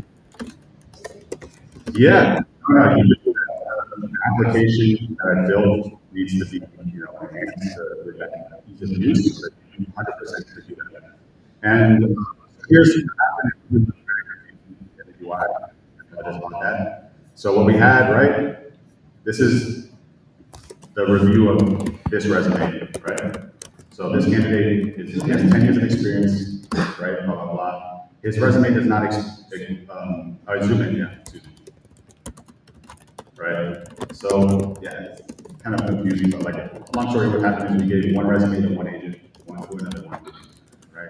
And then they all reviewed the resumes, right? And then you come through, review each one, right? Christian Duque, software experience in multiple languages. He's a recent graduate of the Brain Station. You know, you can find out here. See what it says about me, right? So then, given it which one is the best? Yeah, 100%. So here, let's go over here. So I did that before. Excuse me.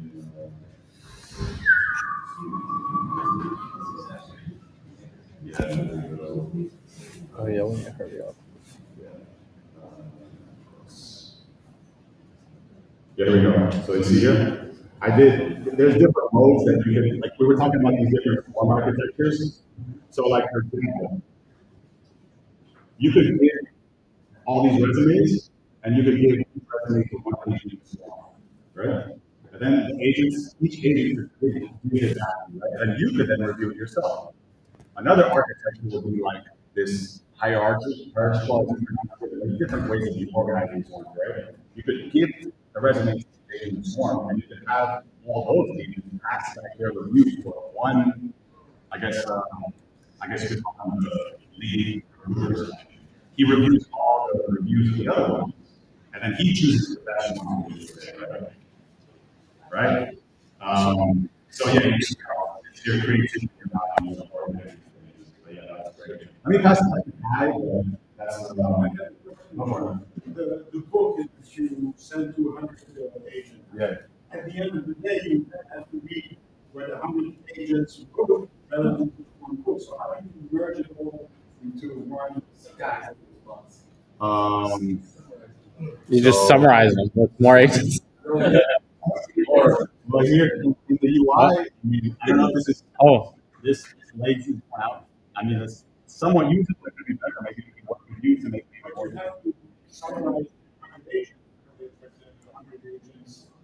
It calls you?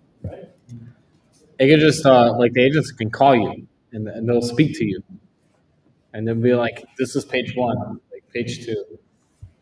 It depends on what you want to do. Like, the thing is, sometimes with these LLMs, if you give them a lot of information, they tend to, you heard the term hallucinate. You heard this AI hallucination? So if you want to stay closer to the source material, you could give one page at a time. Right? So it depends on what you want to do. It's kind of similar to the previous question that we got. Is how do you want to orchestrate the agents on your task? Question is more like when you said that you signed it to 100 people, right? Yeah. Didn't have to go and read 100 different people's responses. How do you get them all to one who signed the 100 people? Oh yes. You're not going to say you're 100 different people, give me a summary. Like, so you have one of the architectures, the hierarchical form. So you have one kind of boss agent, and then he has 100 workers, right? So the prompt comes in, it's like, okay, I have 100 resumes that to review. He delegates one out to his workers. Workers review that back to the boss. The boss now sees the review of each of the 100 agents. He reviews it all, gives you your final your use case, summarize all the pages into one. Or it could be.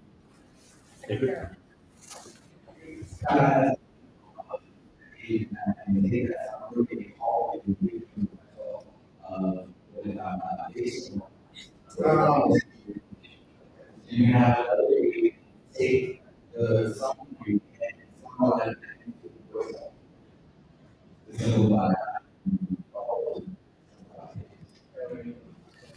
Yeah.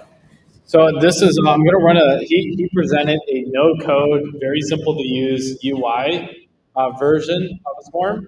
But here is a much more technical and much more flexible and agile Swarm. So this is the hierarchical Swarm.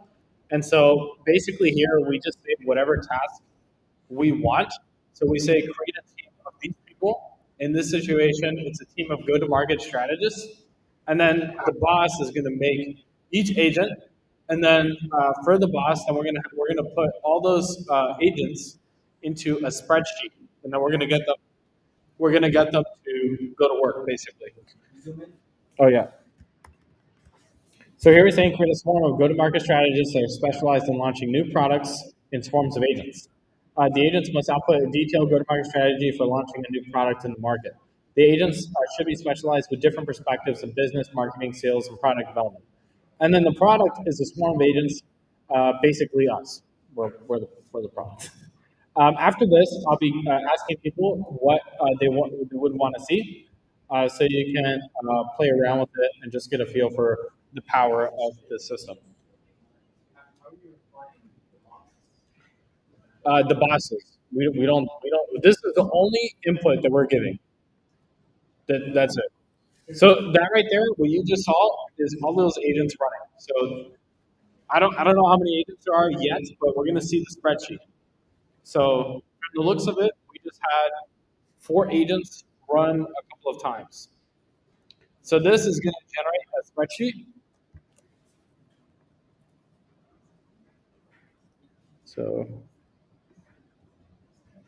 So this is a spreadsheet where you can see all the different agents and all their outputs. So this is a business strategy agent, and let's see what it says. Yeah. So the go-to-market strategy for swarms management. The new swarms management system tool aims to facilitate the orchestration and management of multiple agents operating in a swarm. The tool has potential applications in various industries such as robotics, logistics, agriculture, and smart cities. And so basically, we can essentially navigate the go-to-market, like our potential go-to-market strategy by having these agents with different and diverse perspectives, essentially come up with different go-to-market strategies for each idea that we might have. So to target market segments, we could potentially be doing deals with robotics, organizations developing drones, autonomous vehicles, logistics and supply chain. So companies looking to optimize with warehouse operations and delivery systems. We're actually right now talking with Walmart. I met up with the CEO of Walmart, Doug, and it's a very big possibility that they might be integrating many hundreds of millions of agents for their logistics. So this is correct. Agriculture, businesses deploying swarms of drones for crop monitoring and management. Right now, we're working with John Deere, not with drones, but with tractors, so autonomous tractors. And hopefully, I pray to God, one day we could maybe partner up with the city of Miami to, integrate swarms for traffic, pollution, resource management, garbage collection, security, and etc. Hopefully, pretty soon, cities will become intelligent because now there's many people in cities, but cities are mostly cities are mostly stagnant. Imagine if a city was like a big brain with like humans, animals, cats, dogs, like a city is like a swarm of many animals and buildings. So hopefully, in the future, we can do that. So it also gives us a pricing model.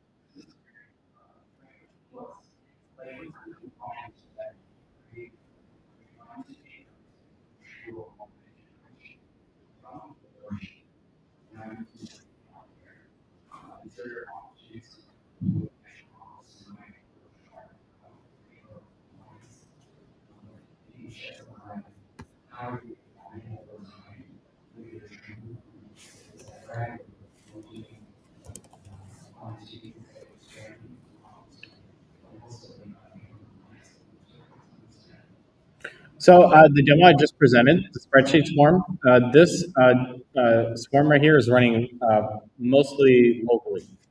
So these agents here are like, essentially I define them, everything runs locally. If you wanted to host your own models, like Llama 3, you would have to get GPUs for this. But these are all like running on my computer. This is not a server somewhere. The entire Swarms framework, which this is our GitHub, is completely local. So we're not really capturing any data, and everything runs locally. So HIPAA, you're talking about HIPAA, is that right? If you're talking about HIPAA, that is like we implement some security measures, but everything already runs locally. So yeah, the only data that is going in and out of the system is the APIs that you're sending to Claude, the APIs that you're sending to OpenAI. And if you use your own models in the cloud, like if you use a GPU on AWS to host Llama 3, there's no data being sent anywhere at all. So if you wanted to make everything extremely, extremely, extremely secure, you would probably put host a model, Llama 3, in the AWS, and then just basically like send an API request from your MacBook or whatever system that you're running. Does that answer your question?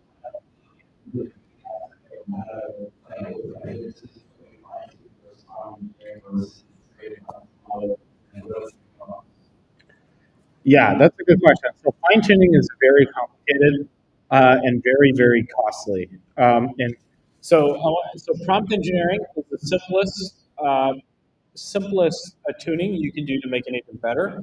In fact, the prompt is going to be 80% of an agent's performance. It doesn't matter how good of a model you have before that. Like GPT-4, best model ever. It's really, really dumb and useless if it doesn't have a good prompt.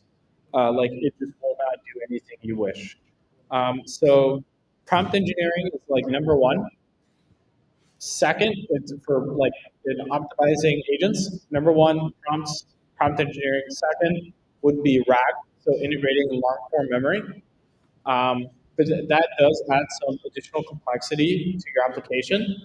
You need to be experienced with embeddings and databases and stuff like that. So that can add a little bit of complexity to the project. And then the last massive optimization you could do is fine tune, but it's very, very costly because you have to get a big GPU, in fact, a very, very big GPU, to fine tune the model that you're on. And OpenAI's fine tuning is very expensive, and you don't actually own the model. So you're literally paying, it's funny, it's hilarious. You're paying OpenAI to fine tune a model for your use case so they can keep it. That's hilarious. That's like, I don't know, but that's fine tuning. If you wanted to fine tune, you'd fine tune a model like Llama 3 and make sure you own it. Because I guarantee you're going to spend a lot of money trying to make sure it works well. And in most cases, it just doesn't go well. That's why it's like last case scenario. Like that is like the last thing you would do. But that is a very good question because honestly, I would just say focus on prompts. Focus on prompt engineering. If you want to give an agent a lot of data, only in the advent of giving an AI a lot of information would you use a RAG system. That is like if you want to give it like many thousands of documents, you know, a book, for example, like you would use RAG for that, basically. Most clients that are open in the last 6 months, they all have information right on to strategy for improving models. It's just traditional payroll organizations that are not the same areas. They have to prove keeping on like institutional or complex data, whatever. So this is a long problem that you're actually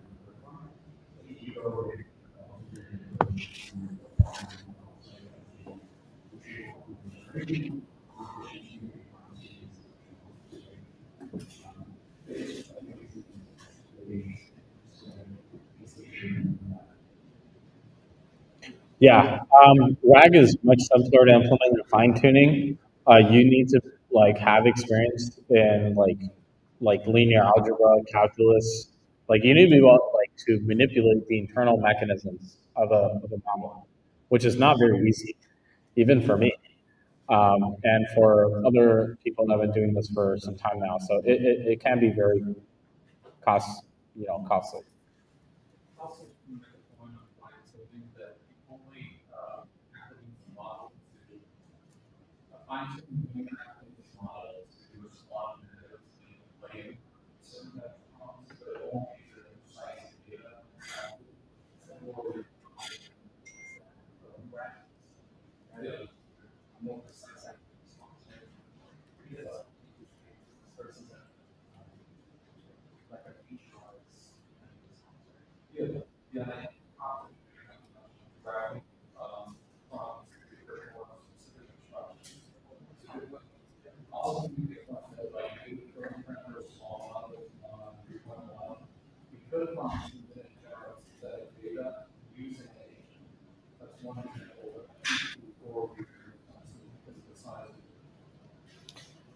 So that's actually that was actually one of the first use cases with agents. It was actually using LLMs to generate data to train other LLMs.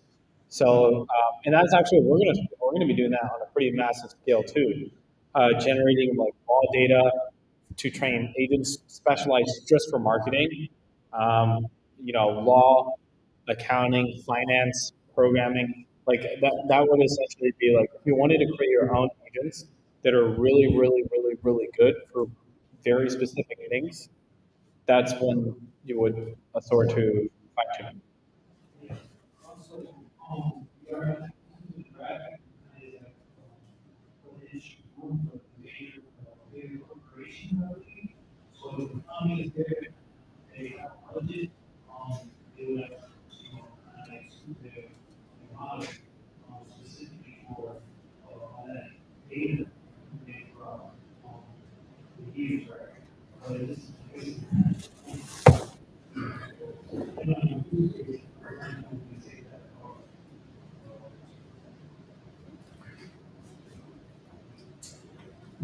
Fine tuning can we've seen that like fine tuning can sometimes run into the thousands of dollars, and sometimes it can get very expensive. Like if you use a provider like OpenAI will be absurd expensive. If you wanted to fine tune a local model like Llama 3, you could simply just rent out a GPU for $2 an hour, and you could fine tune a model pretty well in a couple of hours. But then you have to know how to code. There are some services that handle fine tuning for you automatically, like Together. I've used Together in the past to fine tune models for finance, and it's quite simple. But it's still like not as you could dramatically lower the cost if you just run it locally. Yeah. Does that answer your question?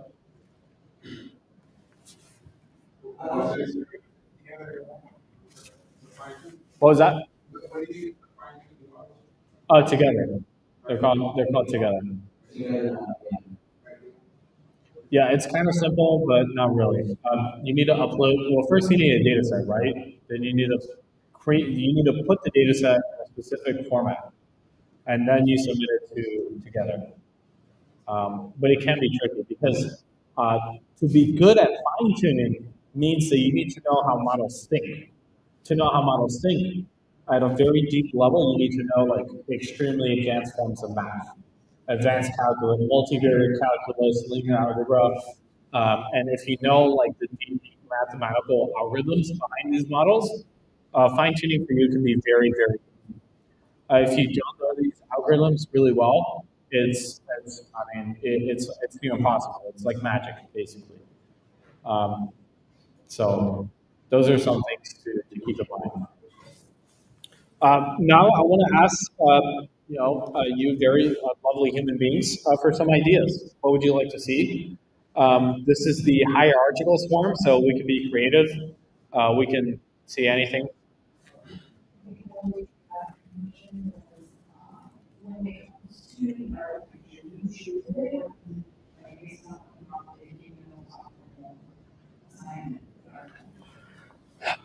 Both. So in the second case, if you wanted it to automatically find an architecture that works for your task, you would use the hierarchical swarm. But automatically, like if you don't use that one, it's not going to know. So you have to either program it yourself, like I did here. Like I built this file is only like 340 something pages long. But here I'm saying like this is a spreadsheet swarm. So the boss here in this file is creating a spreadsheet swarm with all the agents that it generates. So yeah, I can showcase it to you again in a couple of seconds. I just need an idea. Does anybody have? Yeah.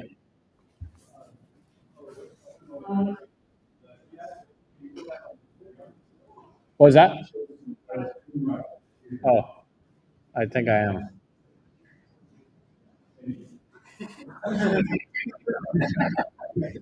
Is this one? Oh, my bad.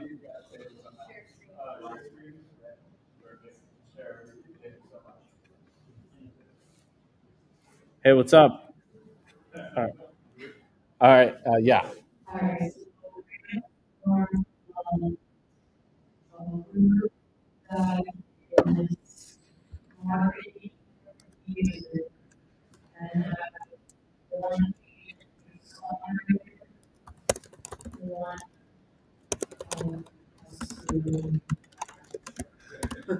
Create a swarm of agents for what?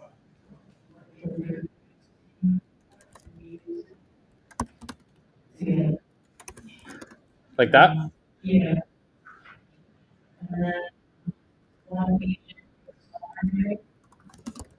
Oh, I see.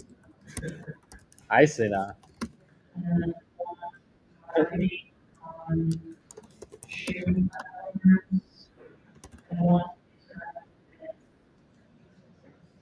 What was that? Oh, I see. So when we do songwriting, we're going to be marketing.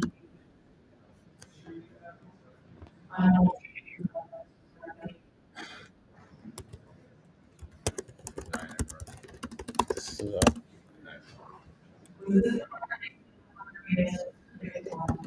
yeah.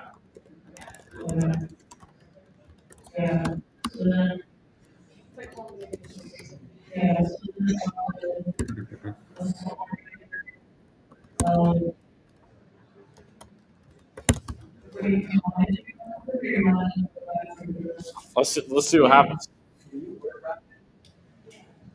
What do you mean? What is it? You make the line like shorter. Oh, I just have to. Like this?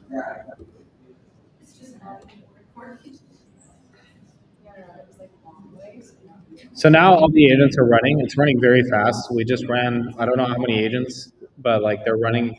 So, wow, we just ran like 30 agents or something.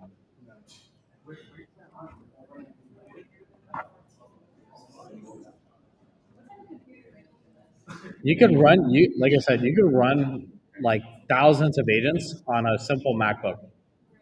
Yeah. Yeah. So look at this. Look, we got a result here, and we got a songwriter agent. So we're gonna say, chasing stars in the city lights, where the dreams collide. We're,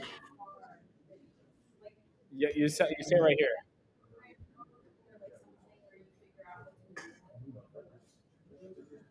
What was that?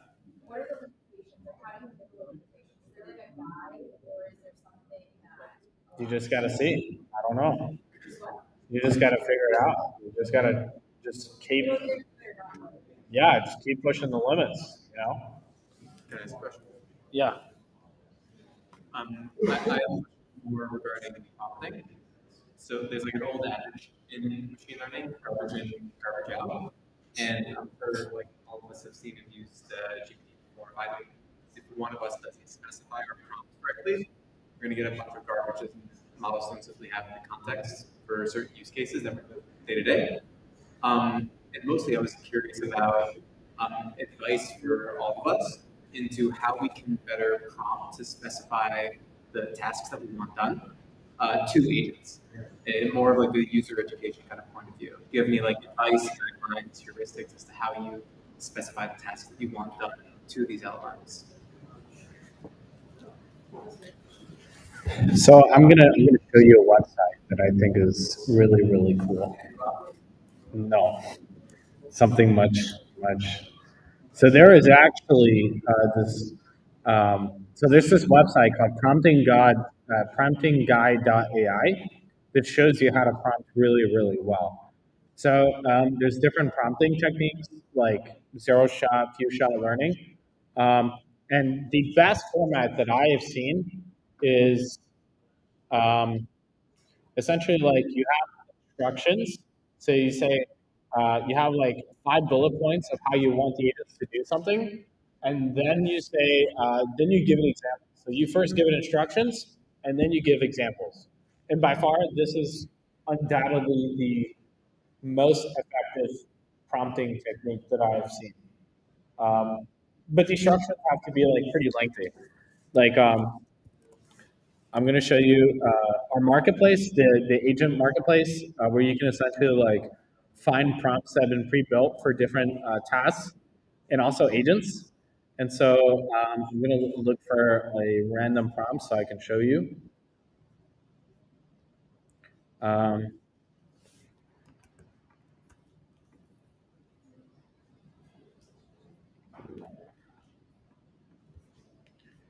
So this right here, what you're looking at is our marketplace. You can essentially exchange, you can buy, you can sell, you can post prompts or agents or swarms of agents or even tools for those agents. It's like a full stack marketplace for anything agent related. So I'm just going to scroll through here to find a good prompt so you can see exactly what that looks like.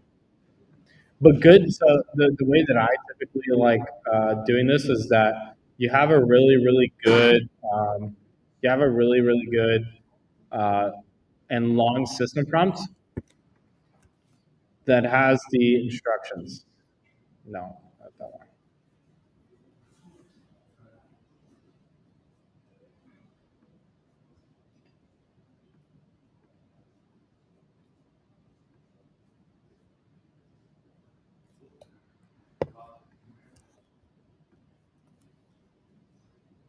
No. I can show you like so if you wanted to see now like in the code example that I've been running, this is what a good prompt looks like. You basically you give it clear objectives, and then you give it instructions. And you say when a task is presented, first analyze the available work agents. You basically have to teach it how to think and why to think that way. So you have to be very like you have to literally instruct it to do what you want it to do, as if it had no pre-collection of what you want it to do.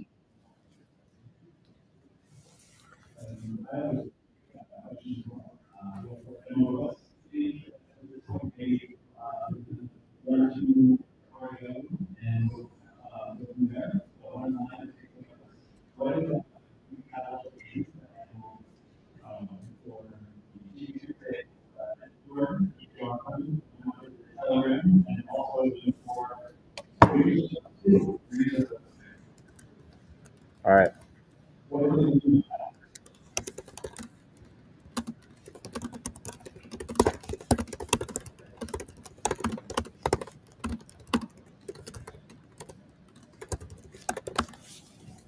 What'd you say? What links? Discord.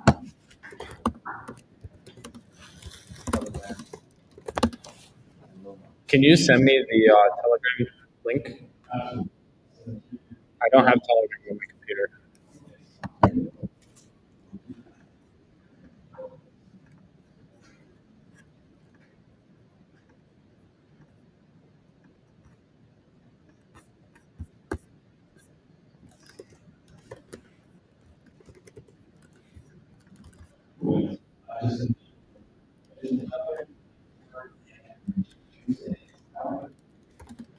Nice.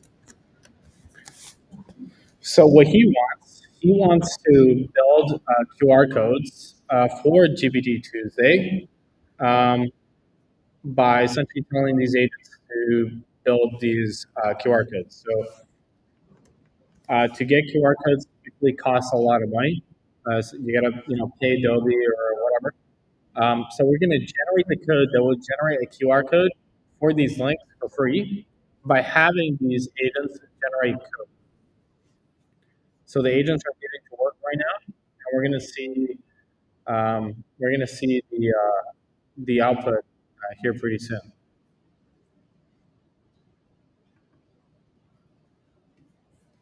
So look at that. Here's a QR code. So it generated code. Here we said this is the Telegram QR code agent. This is the Discord agent. And then this is the Luma agent. And so here we had these agents generate code for the task. So the task here is generate Python code to create QR codes for the specified links. And there you go. Let's see if it works. So we're going to copy this code, and we're going to then put it and try it out.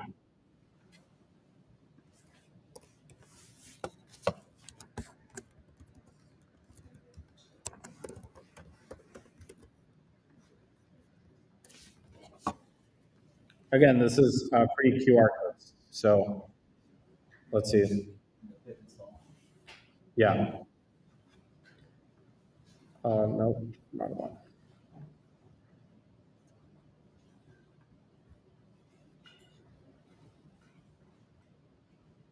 We're trying to find an image. Oh. Wait a minute. Wait, see if it works. Does it work?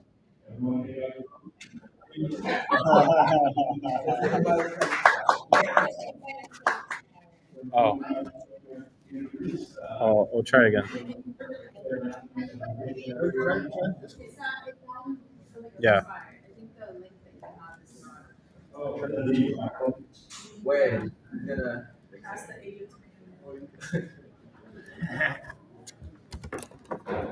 You need to tell it Luma? I think it should know.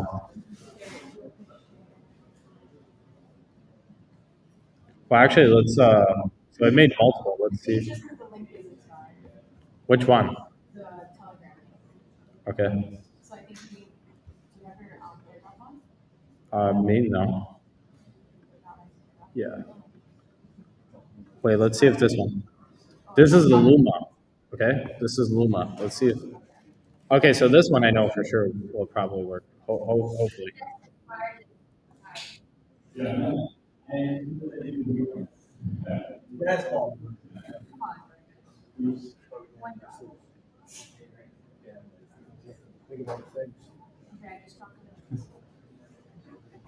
Okay, we got another one, I think.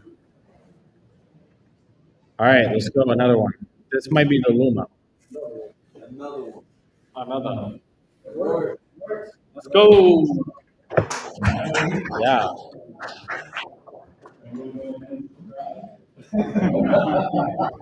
Oh yeah.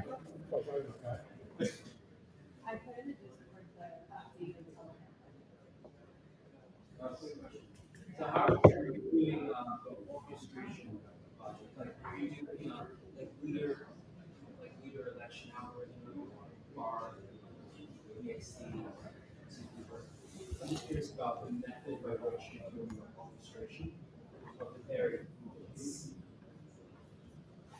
In a use case that if I were to prioritize maybe 2 local agents within my version project, and say like for this box it's been back to say recruitment coefficient, say underneath 50%. So maybe I wanted to go to a different agent. Yeah. So if you want to check out the script, like here in the script, the boss is just creating multiple agents through function calling and then sending them a task to each one. So basically, you just have boss send tasks to workers. Workers do something, returns result. Basically, it's nothing as complicated. Like it's nothing crazy, really. In the future, they will be like election algorithms. That sounds pretty cool. I'd like to learn more about that. We could probably make a swarm. And one last question. Could you check the Discord? There's an end block that comes in. So there's a Discord and in general. Yeah. So this app, you know, this app answer on question on the game box. Sure.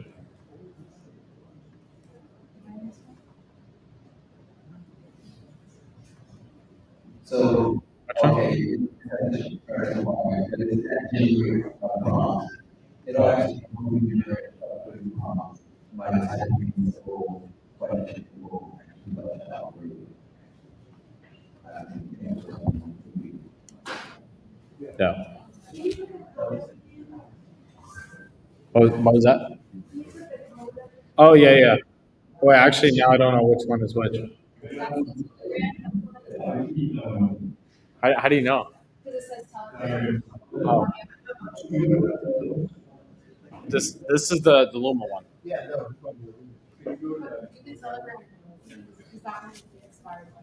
Oh, this one? Yeah. Oh, yeah. But yeah, so I think we're gonna go from there. That was amazing presentation. Everyone, thanks.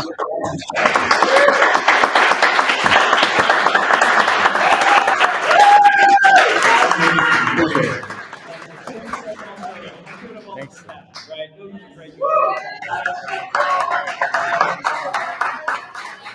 Thank you.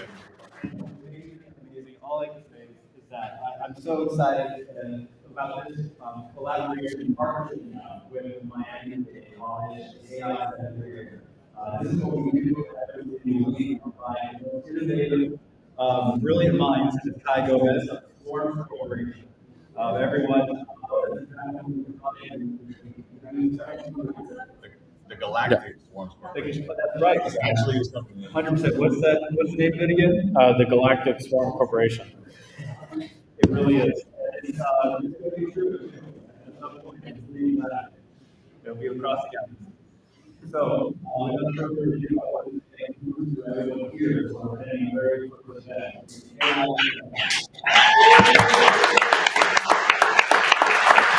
That's great.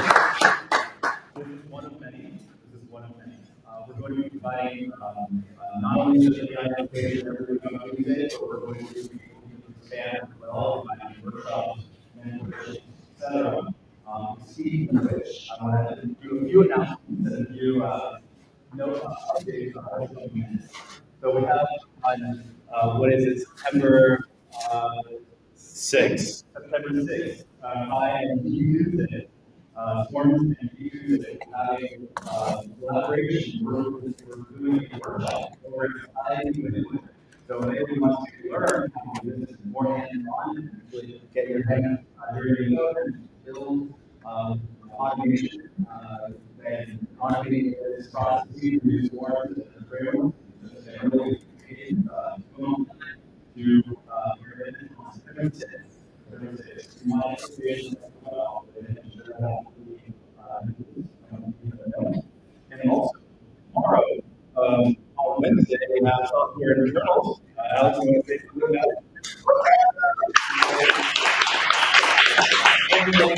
I want to meet up monthly, first Wednesday of the month, called Software Internals, meant for engineers and researchers. We do make sure to talk about the internals like database operating systems, data engineering pipelines, how society would come up to me after this if you want the link to the remote events. And thank you. I put up the QR code here for the event on Friday. So if you want to come, it's in Wynwood. Internet Society, very, very beautiful place. And we're essentially going to be doing you how to like build your own swarms in the code to give you radical flexibility and control over your agents. So it's going to be very fun. and it's also going to be devoted to actually solving real world business problems.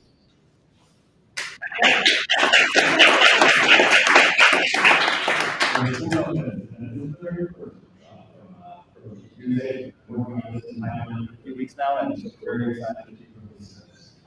Besides that, more energy, probably, you say, strong, it's a very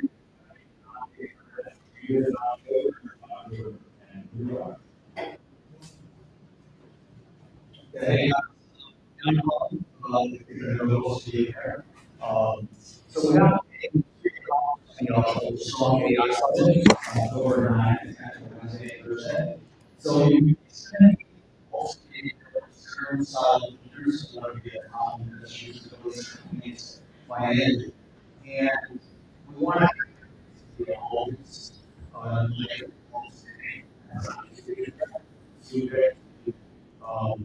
grants actually get involved so you can put your work out and see. It's a great opportunity. So far, we have Michael who works here, and we're going to see our lab to do aviation AI. Is that code? Do the my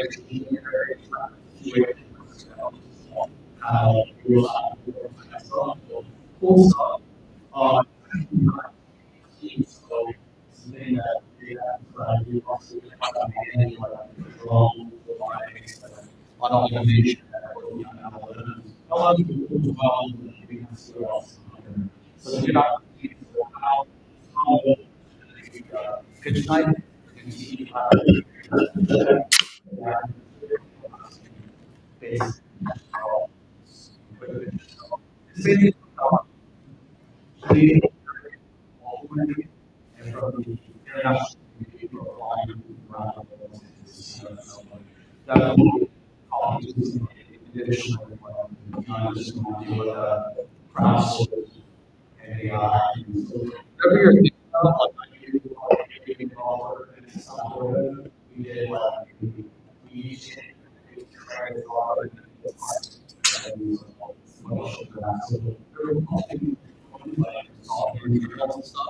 just out.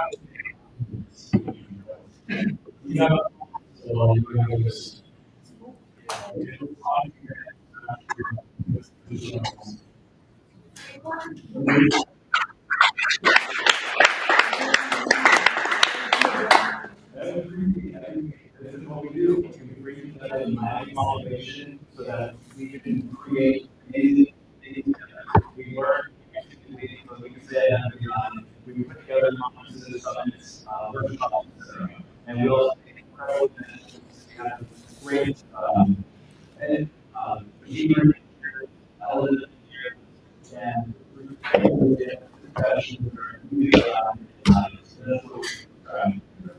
so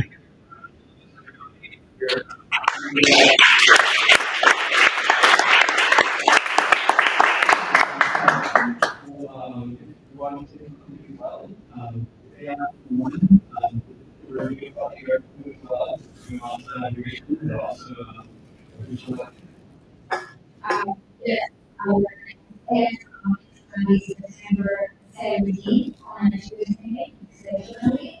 But what I wanted to say is that I met someone here that's trying to get into hackathon. I don't know. Greece or is someone okay. Do you have the information on the next hackathon? Do you have? Yeah.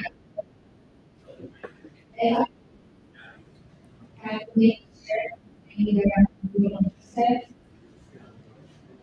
Yeah, so if you're in the process, so if you're interested, you should go to the Shell Hacks website and like you have to submit your resume. You gotta have a review approved. Yeah, the registration was due yesterday. They extended it. Until Sunday.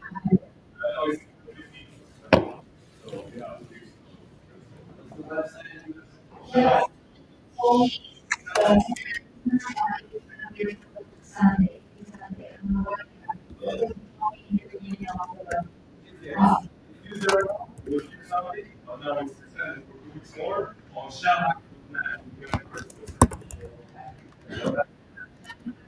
So,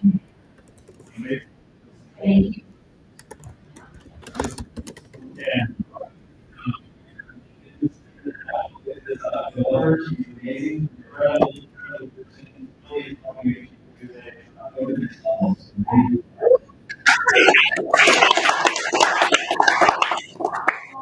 I just wanted to get all my contact information. I help you organize my philosophy for the idea and also doing some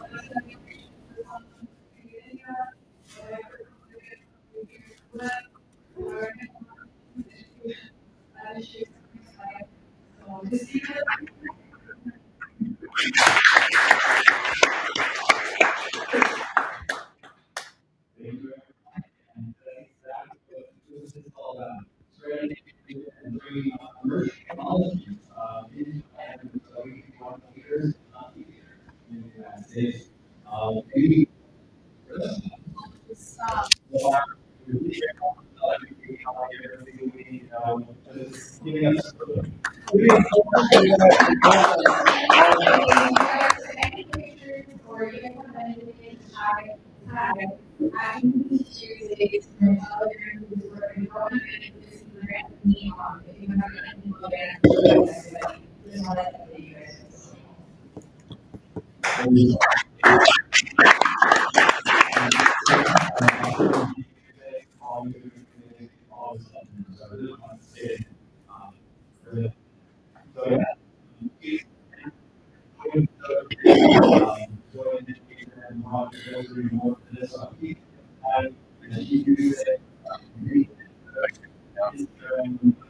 Hope you enjoy.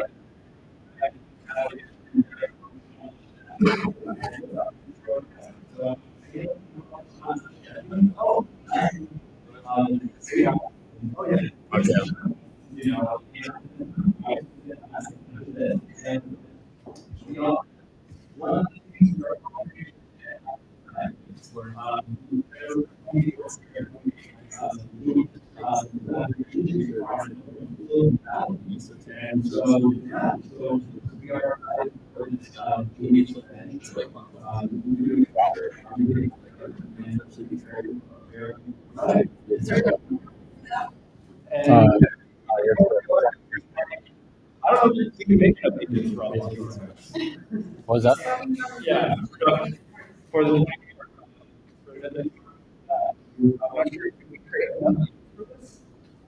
You need as many links. yes. I am.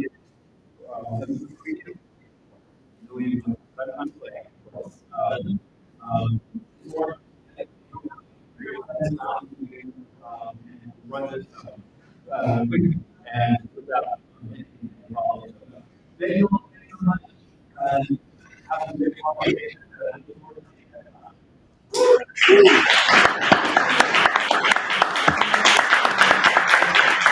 Great job, great job. I appreciate it so much.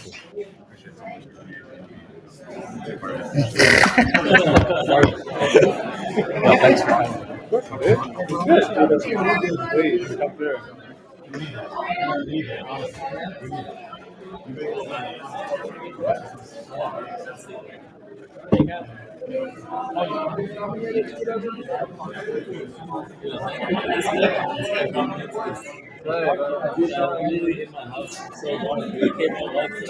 Yeah, then you gotta see the rest of the. Yeah, dude, I'm excited for the software world.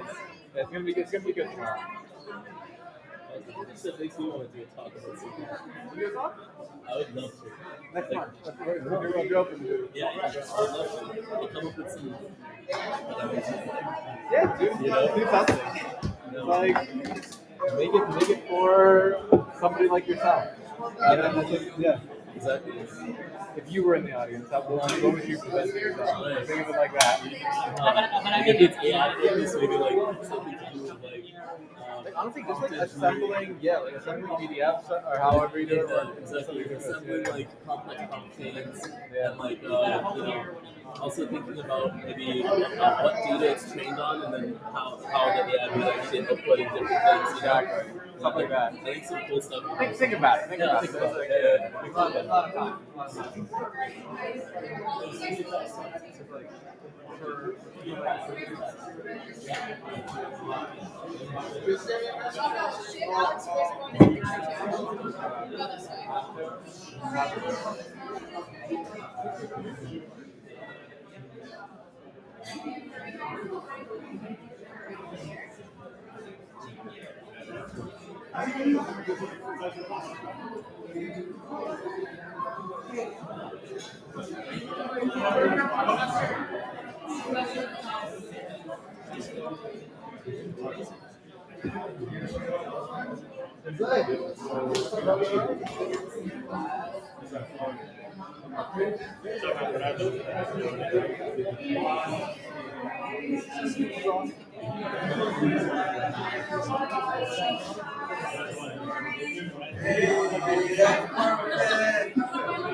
Alright, if I could just have everyone sprint together a little bit more so that you can fit. Well, now we have to press only 5. You have your eyes on the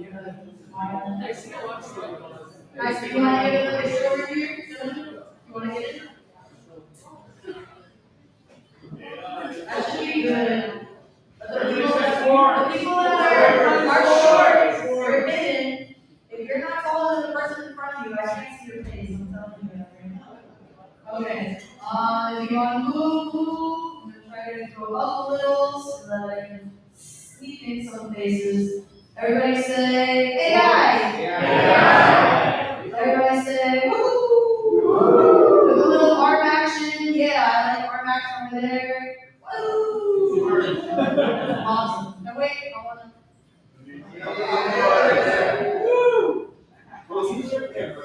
Oh yeah. But this one might never exist anymore. This is my background. Ears. Alright, one more for the archives. May never see the light of day. It's dead. This is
Maybe. Yeah, everything's good. Good news. I didn't end up needing to use that.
Thank you.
3,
2,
That's something to kind of talk to the Chamber of Commerce. That's a good connection. Like, I think then all of a sudden, like, I want to follow the presentation showcasing some of the work. Like, here's small people, those are perfect.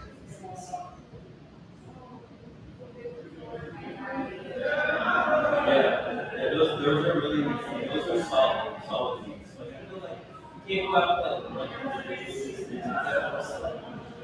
I'm looking for businesses that can offer.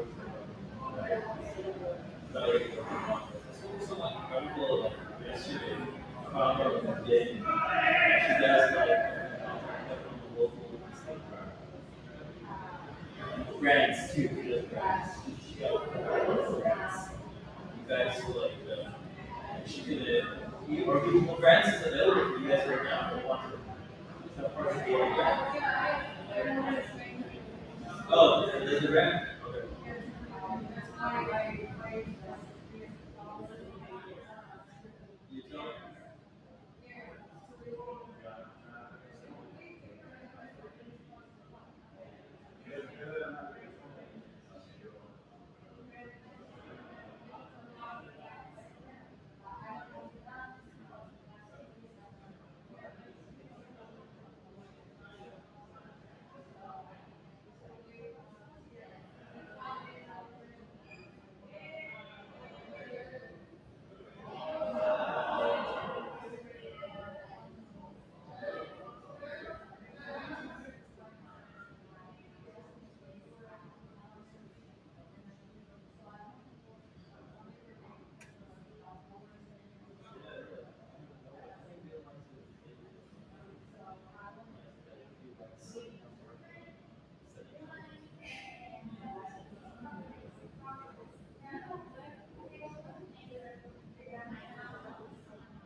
Yeah, my stuff is right there.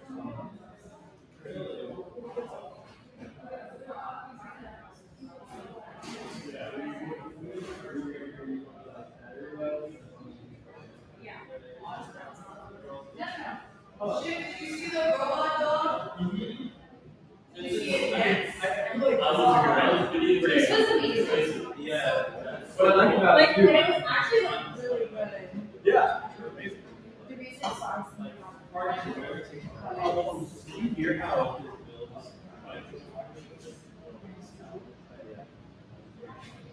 How do we get to the platform?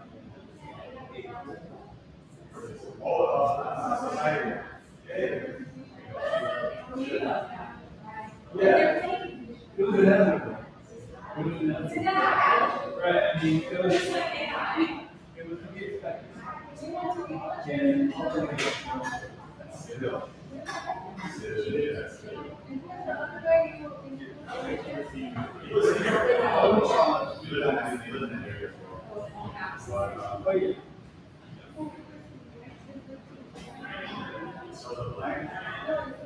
Used to have a dental clinic, and we exited business, and he's here. You know who's what?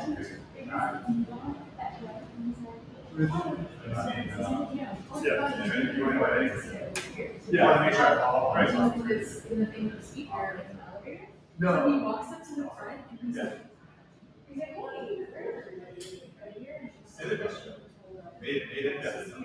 Right.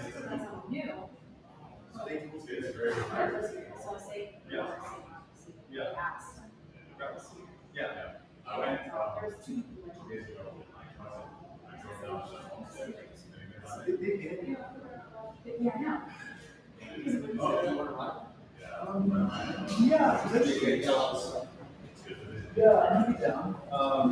Well, you need to get this stuff. Well, I don't know if this is 5. Is this 5? Yeah.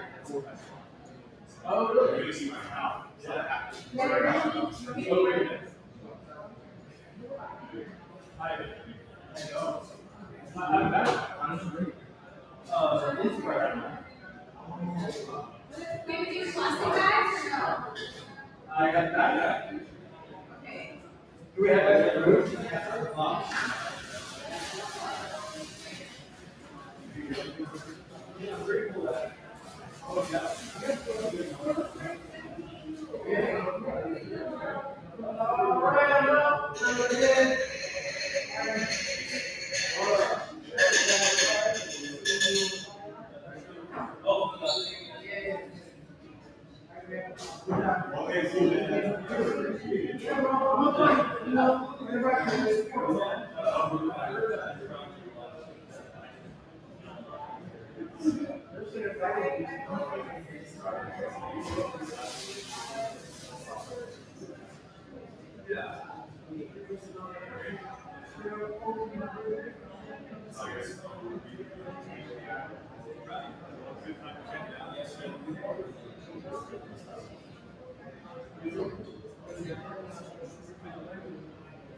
Yeah, I know. So once you do that, I'm sure it'll come around. Just gotta, this got the sauce right now. That's it. That's it.